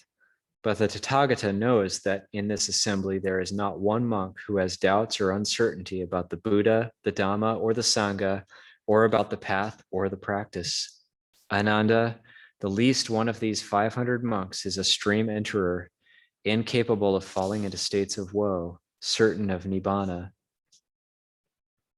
Then the Lord said to the monks, now, monks, I declare to you, all conditioned things are of a nature to decay. Strive on untiringly. These were the Tathagata's last words. Then the Lord entered the first jhana, and leaving that, he entered the second, the third, the fourth jhana. Then leaving the fourth jhana, he entered the sphere of infinite space, then the sphere of infinite consciousness, then the sphere of no thingness, then the sphere of neither perception nor non-perception, and leaving that, he attained the cessation of feeling and perception. Then the Venerable Ananda said to the Venerable Anuruddha, Venerable Anuruddha, the Lord has passed away. No, friend Ananda, the Lord has not passed away. He has attained the cessation of feeling and perception. Then the Lord, leaving the attainment of the cessation of feeling and perception, entered the sphere of neither perception nor non-perception. From that, he entered the sphere of no thingness, the sphere of infinite consciousness, the sphere of infinite space. From the sphere of infinite space, he entered the fourth jhana. From there, the third, the second, and the first jhana. Leaving the first jhana, he entered the second, the third, the fourth jhana. And leaving the fourth jhana, the Lord finally passed away. And at the Blessed Lord's final passing, there was a great earthquake, terrible and hair-raising, accompanied by thunder. And Brahma Sahampati uttered this verse: all beings in the world, all bodies must break up. Even the teacher, peerless in the human world, the mighty Lord and perfect Buddha has passed away. And Saka, ruler of the Devas, uttered this verse: impermanent are compounded things, prone to rise and fall. Having risen, they're destroyed. They're passing truest bliss. That's a verse that we do in the funeral chanting. That's the Anicca Vata Sankhara Upadawa Yadamino Upajitawa Nirujanti Te Sangu Pasamo Sukho. That's the verses of Saka in this particular verse. And the Venerable Anuruddha uttered this verse: no breathing in and out, just with steadfast heart, the sage who's free from lust has passed away to peace. With mind unshaken, he endured all pains. By Nibbana, the illumined mind is freed. The illumined mind is freed. And the Venerable Ananda uttered this verse: terrible was the quaking, men's hair stood on end, when the all-accomplished Buddha passed away. And those monks who had not yet overcome their passions wept and tore at their hair, raising their arms, throwing themselves down and twisting and turning, crying, all too soon the Blessed One has passed away. All too soon the wayfarer has passed away. All too soon the eye of the world has disappeared. But those monks who were free from craving endured mindfully and clearly aware, saying, all compounded things are impermanent. What is the use of this? Then the Venerable Anuruddha said, friends, enough of your weeping and wailing. Has not the Lord already told you that all things that are pleasant and delightful are changeable, subject to separation and to becoming other? So why all this, friends? Whatever is born, become, compounded, is subject to decay. It cannot be that it does not decay. The Devas, friends, are grumbling. Venerable Anuruddha, what kind of Devas are you aware of? Friend Ananda, there are sky Devas whose minds are earthbound, and they are weeping and tearing their hair. And there are earth Devas whose minds are earthbound, and they do likewise. But those Devas who are free from craving endure patiently, saying, all compounded things are impermanent. What is the use of this? Then the Venerable Anuruddha and the Venerable Ananda spent the rest of the night in conversation on Dhamma. And the Venerable Anuruddha said, now go, friend Ananda, to Kusinara and announce to the Mallas, Vasetas, the Lord has passed away. Now is the time to do as you think fit. Yes, Lord, said Ananda. And having dressed in the morning and taken his robe and bowl, he went with a companion to Kusinara. At that time, the Mallas of Kusinara were assembled in their meeting hall on some business, just like the day before. And the Venerable Ananda came to them and delivered the Venerable Anuruddha's message. And when they heard the Venerable Ananda's words, the Mallas were struck with anguish and sorrow. Their minds were overcome with grief, so they were all tearing their hair. Then the Mallas ordered their men to bring perfume and wreaths and gather all the musicians together. And with the perfumes and wreaths and all the musicians, and with 500 sets of garments, they went to the Sal Grove where the Lord's body was lying. And there they honored, paid respects, worshipped and adored the Lord's body with dance and song and music, with garlands and scents, making awnings and circular tents in order to spend the day there. And they thought, it is too late to cremate the Lord's body today. We shall do so tomorrow. And so, paying homage in the same way, they waited for a second, third, fourth, fifth, and a sixth day. And on the seventh day, the Mallas of Kusinara thought, "We have paid sufficient honor with song and dance to the Lord's body. Now we shall burn his body after carrying him out by the south gate." Then 8 Malla chiefs, having washed their heads and put on new clothes, declared, "Now we will lift up the Lord's body," but found they were unable to do so. So they went to the Venerable Anuruddha and told him what had happened. "Why can't we lift up the Lord's body?" "Vasetas, your intention is one thing, but the intention of the Devas is another." "Lord, what is the intention of the Devas?" "Vasetas, your intention is, having paid homage to the Lord's body with dance and song, to burn his body after carrying him out by the south gate. But the Deva's intention is, having paid homage to the Lord's body with heavenly dance and song, to carry him to the north of the city, bring him in through the north gate, and bear him through the middle of the city and out through the eastern gate to the Mala's shrine of Makuta Bandhana, and there to burn the body. Lord, if that is the Deva's intention, so be it." At that time, even the sewers and rubbish heaps of Kusinara were covered knee-high with coral tree flowers. And the Devas, as well as the Mallas of Kusinara, honored the Lord's body with divine and human dancing, song, and so on.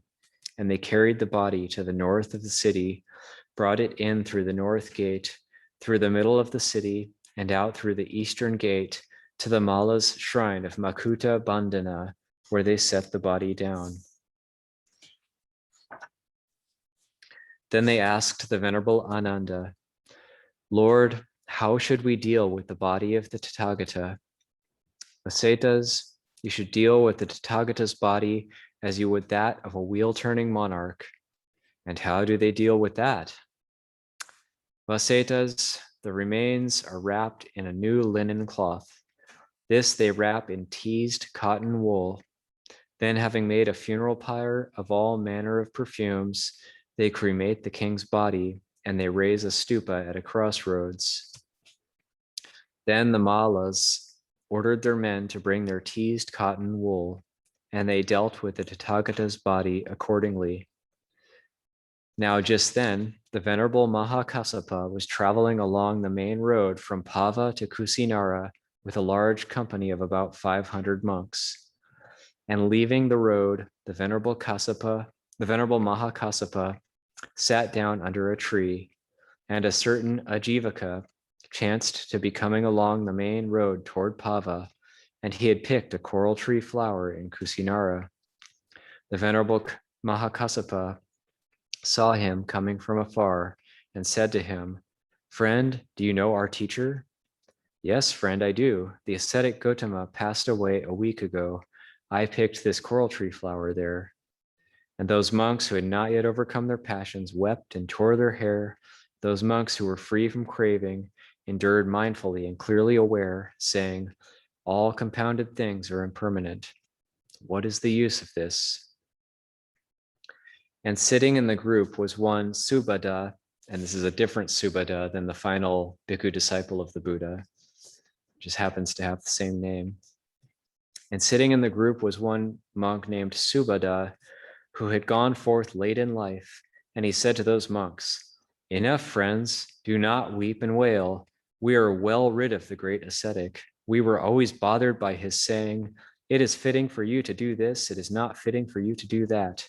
Now we can do what we like and not do what we don't like." But the Venerable Mahākassapa said to the monks, "Friends, enough of your weeping and wailing. Has not the Lord already told you that all things that are pleasant and delightful are changeable, subject to separation and becoming other?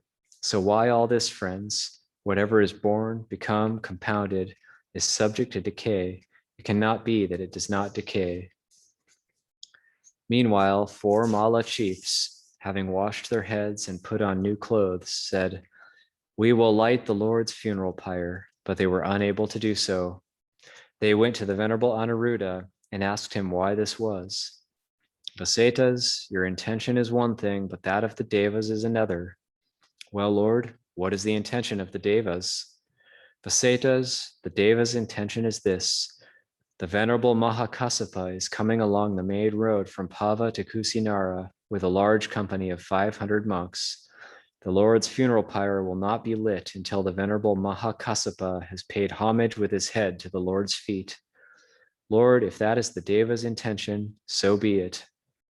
Then the Venerable Mahākassapa went to the Mala's shrine at Makuta Bandhana to the Lord's funeral pyre and, covering one shoulder with his robe, joined his hands in salutation, circumambulated the pyre 3 times, and, uncovering the Lord's feet, paid homage with his head to them, and the 500 monks did likewise.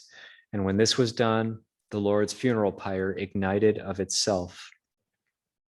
And when the Lord's body was burnt, what had been skin, underskin, flesh, sinew, or joint fluid, all that vanished, and not even ashes or dust remained. Only the bones remained. Just as when butter or oil is burned, no ashes or dust remain, so it was with the Lord's body, only the bones were left. And all the 500 garments, even the innermost and the outermost cloth, were burnt up. And when the Lord's body was burnt up, a shower of water from the sky and another which burst forth from the sal trees extinguished the funeral pyre. And the Malas of Kusinara poured perfumed water over it for the same purpose.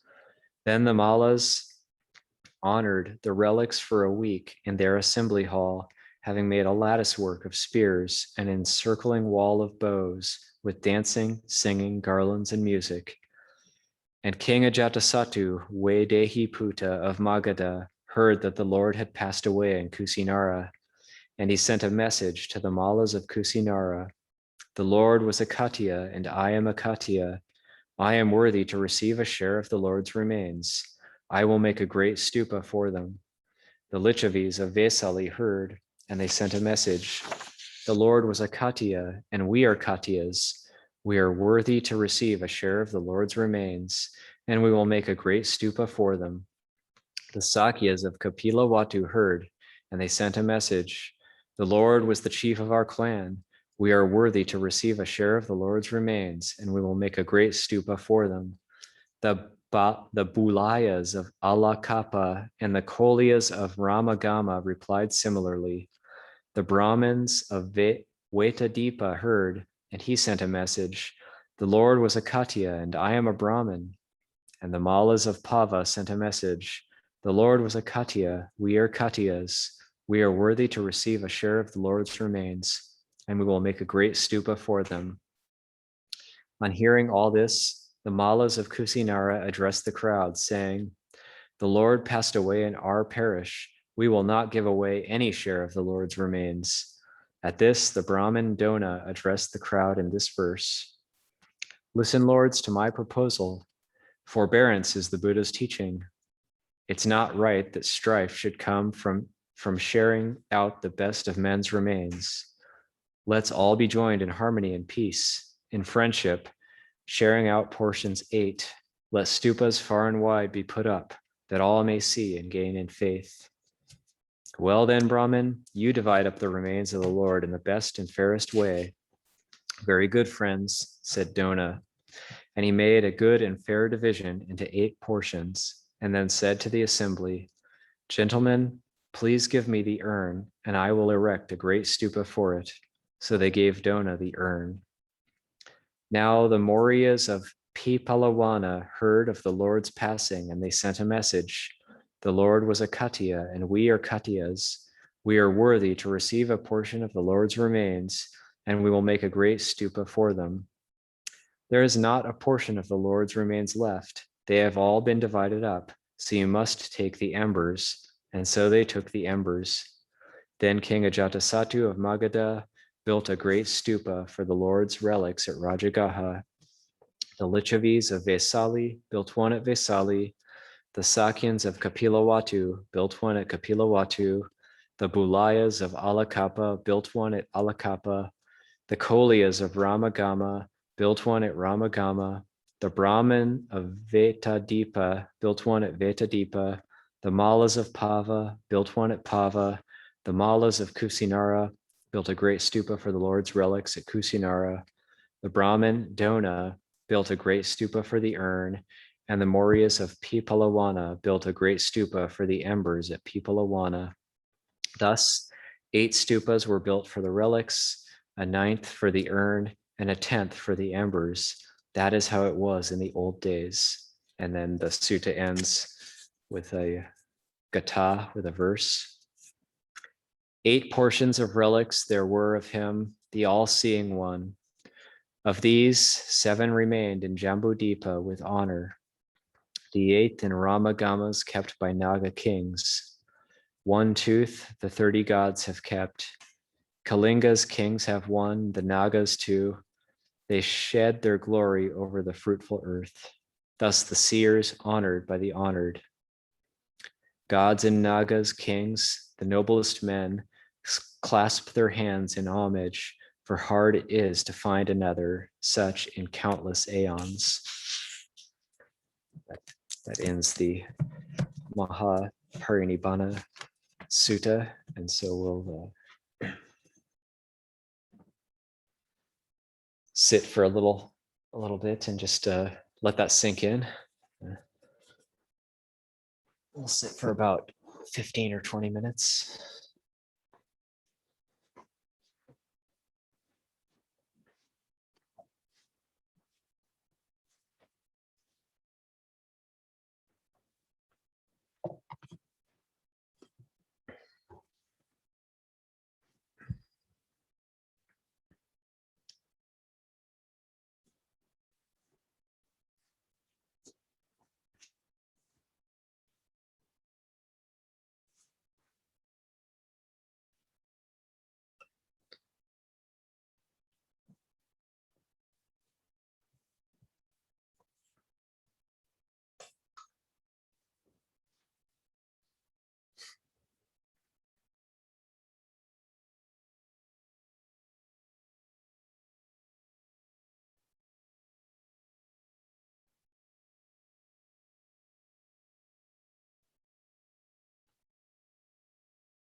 And as we sit, just considering that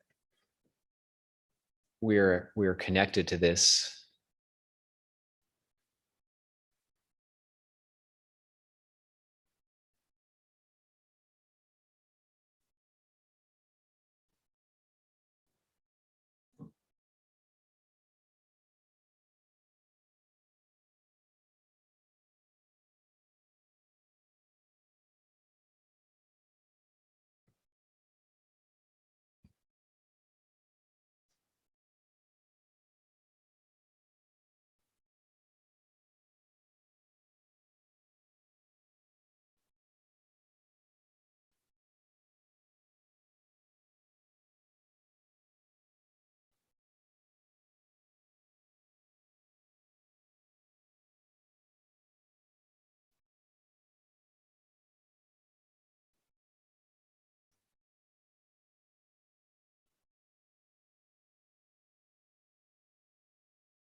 Okay, so for those of you who are still with us, we'll open it up for questions. And the way we'll do this is at the bottom of your Zoom screen, there's a little raise hand. Whoever has a question can click that raise hand, and then I'll give people the ability to unmute themselves, and I'll call on you, and then you'll be able to unmute yourself. So let's see.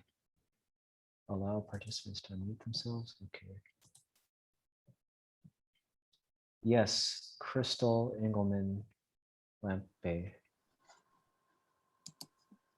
Yes, thank you both very much for the opportunity today to retake my vows and my precepts. I really, really appreciate it. I also want to thank you, Ajahn Pasanno, for some inquiry questions I took out of a talk of yours that I listened to recently.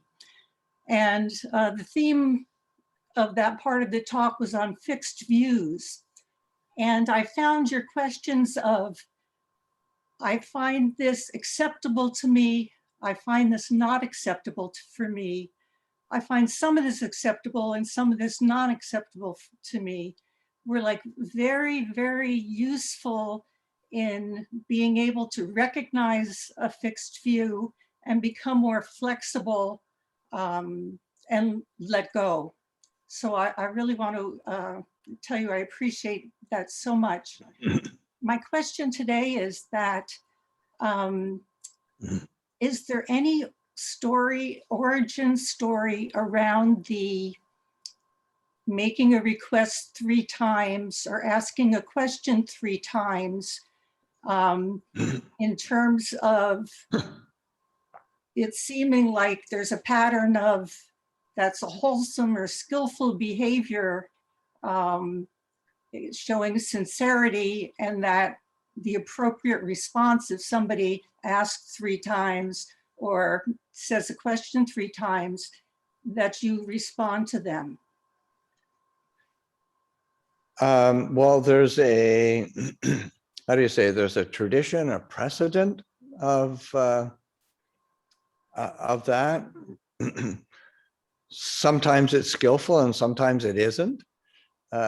Sometimes somebody is very sincere and wants to make a request or wants to query the Buddha, and the Buddha needs a bit of he might be a bit reluctant, but it's still an appropriate request, and sometimes it's how do you say? I'm trying to think of a occasion where it really wasn't an appropriate request, and the Buddha demurred, found another way around it in some way. But I think what it does is there's I mean, sometimes it comes across as a bit stilted and a little bit contrived, but other times it comes across, yeah, in actual contact with people. There's a whole range of personalities, and sometimes people keep questioning because they don't quite understand yet or want to have clarity. At other times they just actually don't want to accept something. So there's a whole range, and generally, I think it's a great insight into the reality that the Buddha had to deal with all sorts of different people, all sorts of different situations, and I think it comes up over and over again how skillful the Buddha is, and also how trying to get people to clarify the questions that they are trying to ask, so that because sometimes the Buddha in his and he gives instructions to the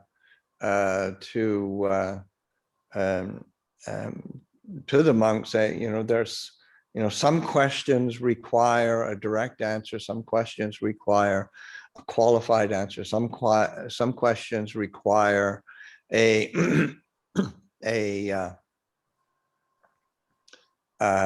like a counter question.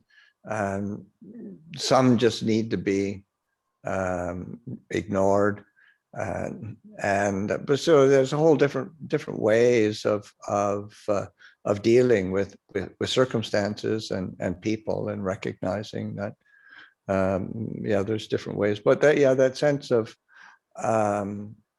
sometimes things do happen 3 times, and it isn't just because they're Buddhists, and it feels that way sometimes. Oh, okay. But it's there is a whole range of people that the Buddha is having to deal with. Okay, thank you very much. Okay.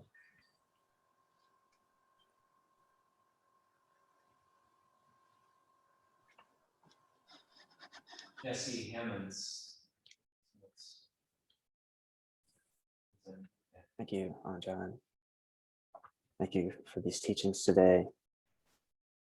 I was really moved by this story of the Buddha's passing, and really stood out that his teachings on generosity, even in his last days and last hours.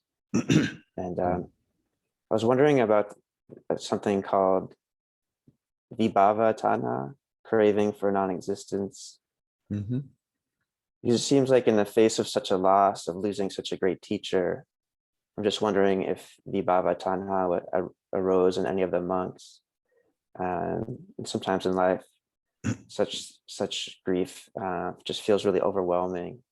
And so I'm wondering, what is how about noticing vibhava tanha in practice, and what is a wise and compassionate response to this? Thank you.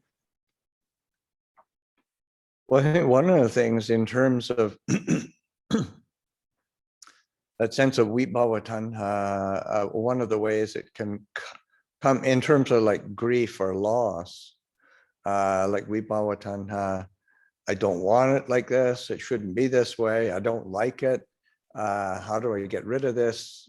And of course that is how the Buddha expresses it, that there are those monks and those devas who are grieving, and who are don't really feel ready, and but then of course and which is like for even for, as I said, in that whole company, the least realized was a stream enterer, or stream enterers. But still, I mean, stream enterers are still going to experience grief. I mean, there's still it isn't really until at least non-returner, but certainly arahant, that one would be freed from vibhava tanha, completely freed, because that and arahant. So to a greater or lesser degree, then there's going to be some feeling of loss or of gee, I wish it wasn't. I wish it wasn't like this. But it's also another aspect that what the Buddha said. It's like that lifting up the that recollection of the Dhamma, and that's why we take refuges and precepts. I mean, it's just like we do. That's some of the benefits of these ceremony and ritual and drawing close to the tradition, because it reminds us of these reflections and these say exhortations that come up over and over again, or even during like Buddhist ceremonies do have a especially in the Theravada, they're pretty basic, but they're quite powerful because they come back to the roots. I think just in terms of like grief, I mean, not with the Buddha, but I remember one time having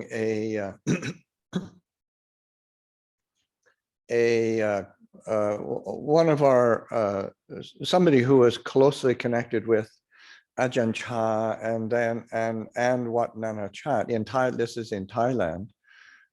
He was a well-known, influential, wealthy politician, educator. He had several schools, and he was born in the village right next to Wat Nana Chat. And then when he passed away, he offered a piece of land that he had kept for some time, and he made it clear before he passed away he wanted it passed on.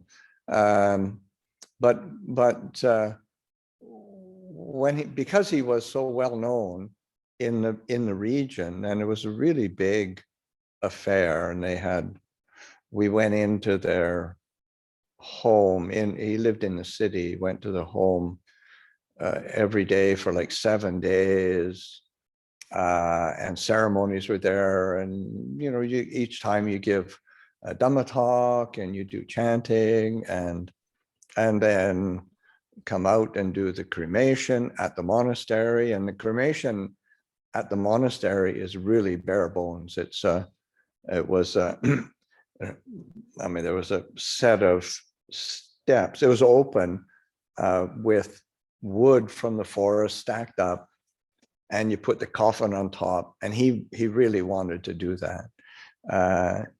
Put the coffin on top, and you light it, and everybody's there, and everything's in the open. And all through this time, I mean, I talked with the widow, and she didn't really display any kind of strong emotion. I mean, but then it was on one of the ceremonies that's a part of after the cremation, 3 days after the cremation, or sometimes a day after, and I think in this case it was the day after, then you gather the ashes, and you take the ashes and you put them into the shape of a human figure, and then you do more chanting. And it wasn't until that point that it really hit her that, oh, he really is dead. And then the grief sort of hit. So those, on a rational level, yeah, I mean, the body's right there. I mean, at home, but the mind throws up so many screens, and so that the ceremony and the ritual is really helpful for reminding us, so that all of the different recollections, the ceremonies, the traditions help us to allow the realities of our experience to come into the heart. And we do tend to push it away with vibhava tanha. So then and that's where the, how do you say, the net or the web of good spiritual friendships, the hearing the teachings, participating in the different rituals and ceremonies, have the ability to open the heart to recognize, oh, that is vibhava tanha, and that is trying to hold it back is suffering. And sometimes allowing the grief to come in allows it to pass through. So it's, of course, it can go the other way of indulging in it as well. But in general, it's so in terms of the, say, like in the story of the Buddha's passing, yeah, there's both the monastics as well as lay community who are shaken by it. They don't want to accept it. But then there's others that are, it's very clear, it's really, they're not shaken. And those are the ones who really take but that whole range of experience is it's just part of human condition. But it's good to be noticing, okay, vibhava tanha has it's there, or bhava tanha, it should be like this. I want it like this. I should be like this. The world should be like this. That's a good way to create suffering. Thank you, Longport.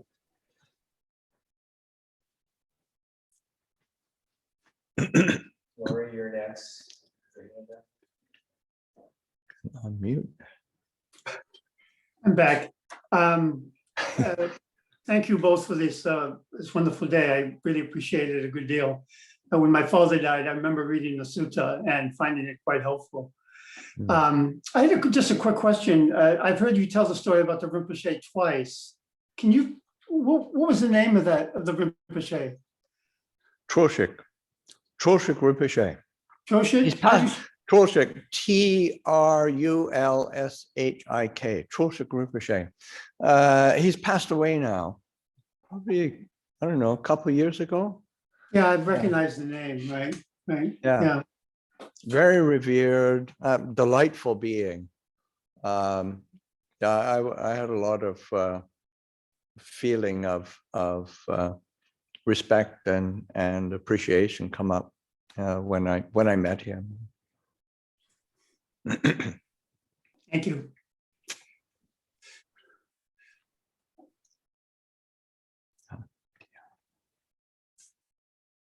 Deanna.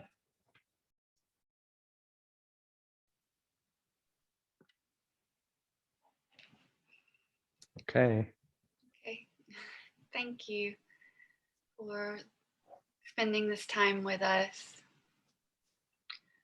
And I was wondering if I could hear again the sutta that Longpor didn't get to read about I think it was from the Samyutta Nikāya about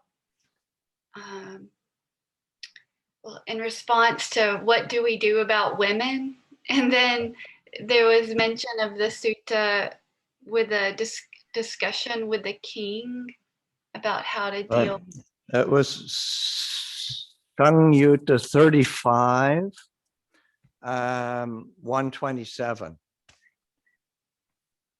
And it's because it's what it's the king kind of asked, because in the it just seems to be so kind of glossed in the Mahāparinibbāna Sutta and kind of, just kind of cursory, but it's sort of, it's more in the one in the in Samyutta 35 is the king is sort of, how the heck do you, and of course it's asking monks, how do you deal with attraction to the opposite sex, but it works with all across the board, and whatever form of attraction one has, and it's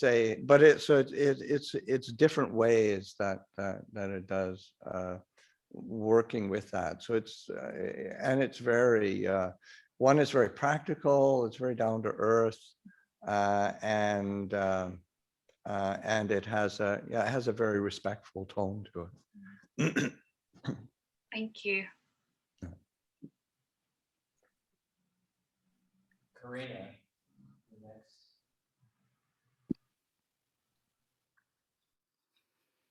Thank you. Yes. Thank you for being there for today. Lumpur, when you were guiding the meditation at the beginning, something really struck out that I really liked, really touched me. Just that the practicing is devotion to the teachings. Mm-hmm. And I was just wondering if you could speak more about that, because you mentioned like devotion, like using practice as devotion to wakefulness and giving and sharing and compassion. Just the idea of using practice as devotion. Yeah, well, I mean, I think one of the things is just trying to recognize or to, because oftentimes in Buddhist practice, Theravada Buddhist practice, there is a kind of a sense of oh, we don't do all that gushy faith kind of stuff. We just go for insight, and it's not really quite true. I mean, the whole canon is filled with these aspects of how devotion and kind of a spiritual emotion is evoked and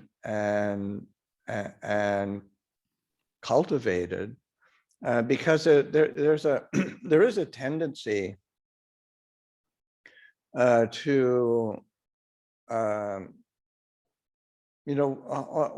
without that kind of emotion of faith or and the energy that comes from that, or that basis of an avenue for devotion to express itself or to manifest, it's easy for the practice to kind of dry up, and of course that's not that's not what the practice is for, and certainly in traditional cultures, then there's all sorts of avenues for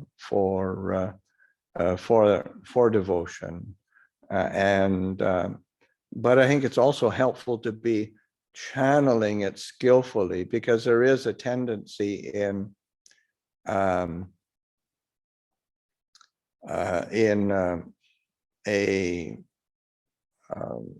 say Abrahamic religion, certainly, but also even say Hindu traditions, and there's just that faith devotion is looking at something external, and the Buddha is trying to get us to channel that devotion into a respect, reverence, sense of gratitude and appreciation for the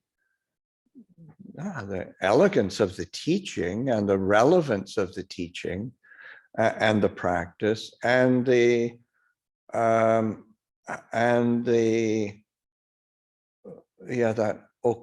that every opportunity is an opportunity for giving and sharing,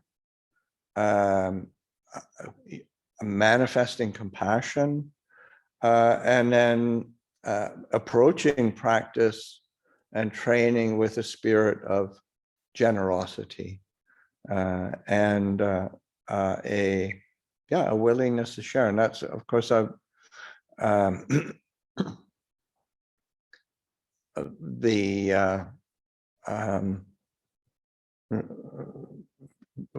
mean, I lived for a long time in Thailand, and that element is so much a part of the culture, both for the lay Buddhists as well as for the monasteries. I mean, that the Ajahn Chah, of course, is my closest teacher, but so many teachers, that there's just this sense of kindness and generosity and giving and sharing, and not a sense of personal preference, personal worry and concern, hanging on to personal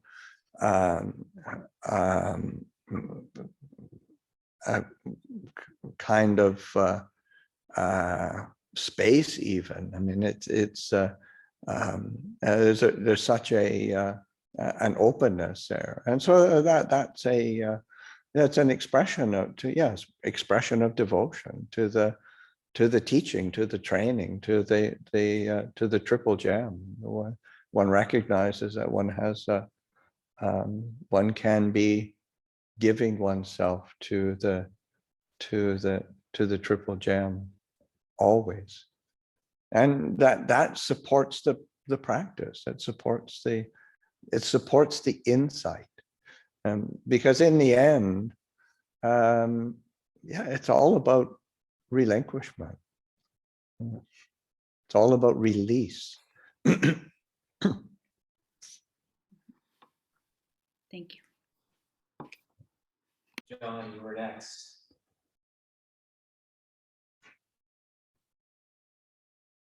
John Borsky.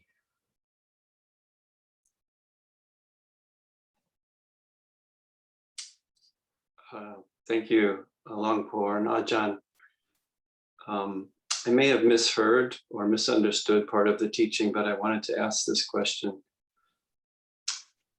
When the Buddha accepted the meal from Chunda, did he know what the consequences would be? And if so, why do you think he did that? Well, I don't know. But when it comes to speculation, then I mean, I think obviously the Buddha knew something was amiss, and because he asked him to, he received it and then asked him to bury it, to get rid of it. But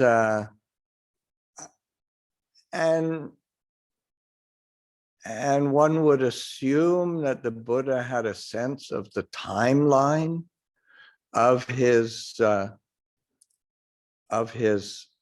passing, in the sense of the full moon coming of because he passed away on the full moon of the Upasika puja. And so it's a that was coming up. So I would assume that he recognized that time was coming, and but whether or not he because he actually says, or what's recounted in the sutta is that I figure only a Tathagata could digest this, but he couldn't. I mean, he was really stricken with it, and and who knows the extent he might have figured, okay, should be able to do this, okay. But maybe underestimating how bad it was. So that, who knows that, but I think that because of the timing, one would assume that he's okay. This could very well be the kind of the tipping point, because he had already announced when he was going to go, and time in India is always a bit sort of loose, but in terms of with the full moon coming up, that would be the most auspicious day to pass away. So that's what happened. But it was certainly taxing and difficult. But yeah, in the end, who knows? It's only our speculation.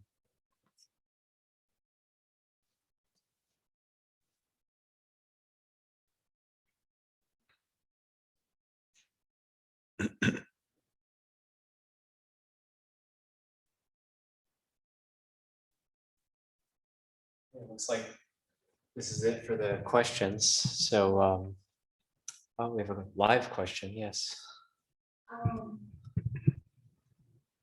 I was thinking about the idea of devotion, in that ritual is the brain saying, place this here, like this way. Yeah. And devotion is the emotional part. Yeah. So without the devotion, it is just ritual. Yeah. And so when we add the heart, which is the emotion, that's when it becomes a much greater thing. It becomes much bigger than just this ritual. Yeah. And when our brains, when we repeat things and add emotion to them, they become more deeper set in our memories and in our hearts. And so it's always, for me, like keeping in mind, like, okay, I'm going through the ritual. But where's my heart at this moment when I'm lighting my candle or bowing? And then I was thinking about the story of the Buddha when he left the kingdom, his palace, and he saw old age, sickness, and death, and it struck him. So he went forth to figure out what's going on with this. But it came around full circle because, he ate that food and he became extremely ill. And meanwhile, he's getting older and they're putting, mats under him so that he can rest comfortably. And then finally he dies. And it's like the things that empowered him and struck him to go forward were the things that he felt and experienced in the very end of his life, which to me means, he is a Lord and that he did preach the Dhamma and come up, he was so wise. But fundamentally, he still was a human underneath all of this. Yeah. And allowing people this long time frame to grieve from the moment he's got really sick, eating what this pig stuff was, which sounded horrible. To just getting older and more frail and slowly lying down. It's allowed his followers a long period of time, like it's coming, folks. Yeah. And even so, we grieve, because that's very cute. Yeah, and that's it is that sense of how these.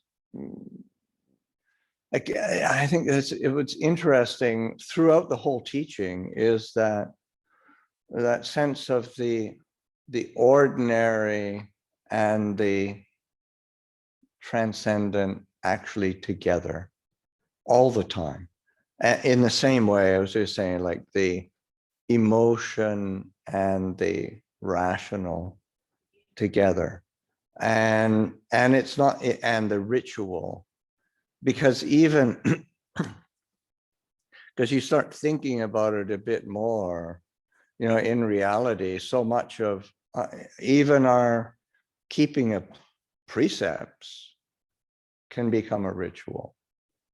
And we have to imbue it with emotion, with meaning, with purpose, with understanding. Our meditation can, you can sit there and just breath in, breath out, breath. When am I going to get peaceful and get enlightened? I mean,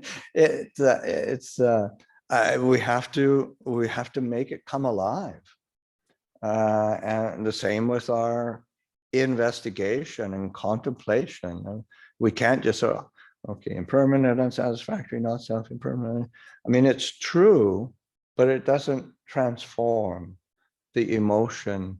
The heart has to be there too. So yeah, that it's that balance is needed to be attended to. And it's when we get that balance that a kind of illumination or clarity or release, relinquishment really happens. And of course, similarly with taking on board these very ordinary circumstances of our life. It's like in Ajahn Ñāṇiko's reading of the verse, which is it comes up in it was Saka, the god, but then it's the Buddha says it comes in the Dhammapada that impermanent or all conditioned things having arisen, they pass away. And it's a chant that we do at all funerals and use it in different circumstances, reflecting, in their ceasing is peace, and happiness. So but it's that recognizing of that pervasive nature of impermanence, of change, of uncertainty, and you think it's incredibly ordinary, but when it's seen with the heart that's open and ready, that's penetration can happen.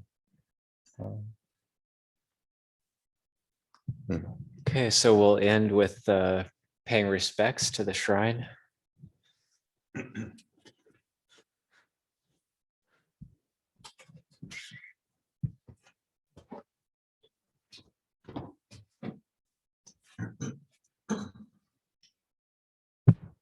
Lord, the perfectly enlightened and blessed one, I render homage to the Buddha, the blessed one.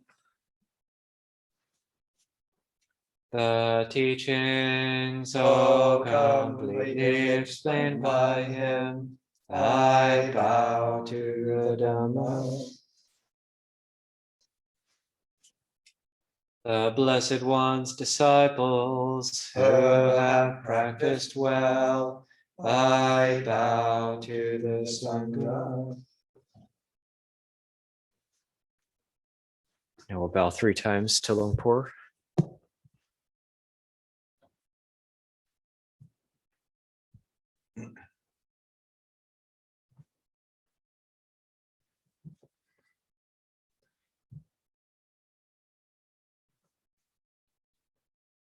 And everyone can unmute themselves and say goodbye if they want. Yeah, lovely to see everybody. Thank you. So much. Thank you so much. Thank you, everyone. Thank you This is so very much. special. Bye. Thank you. Thank you, Ajahn.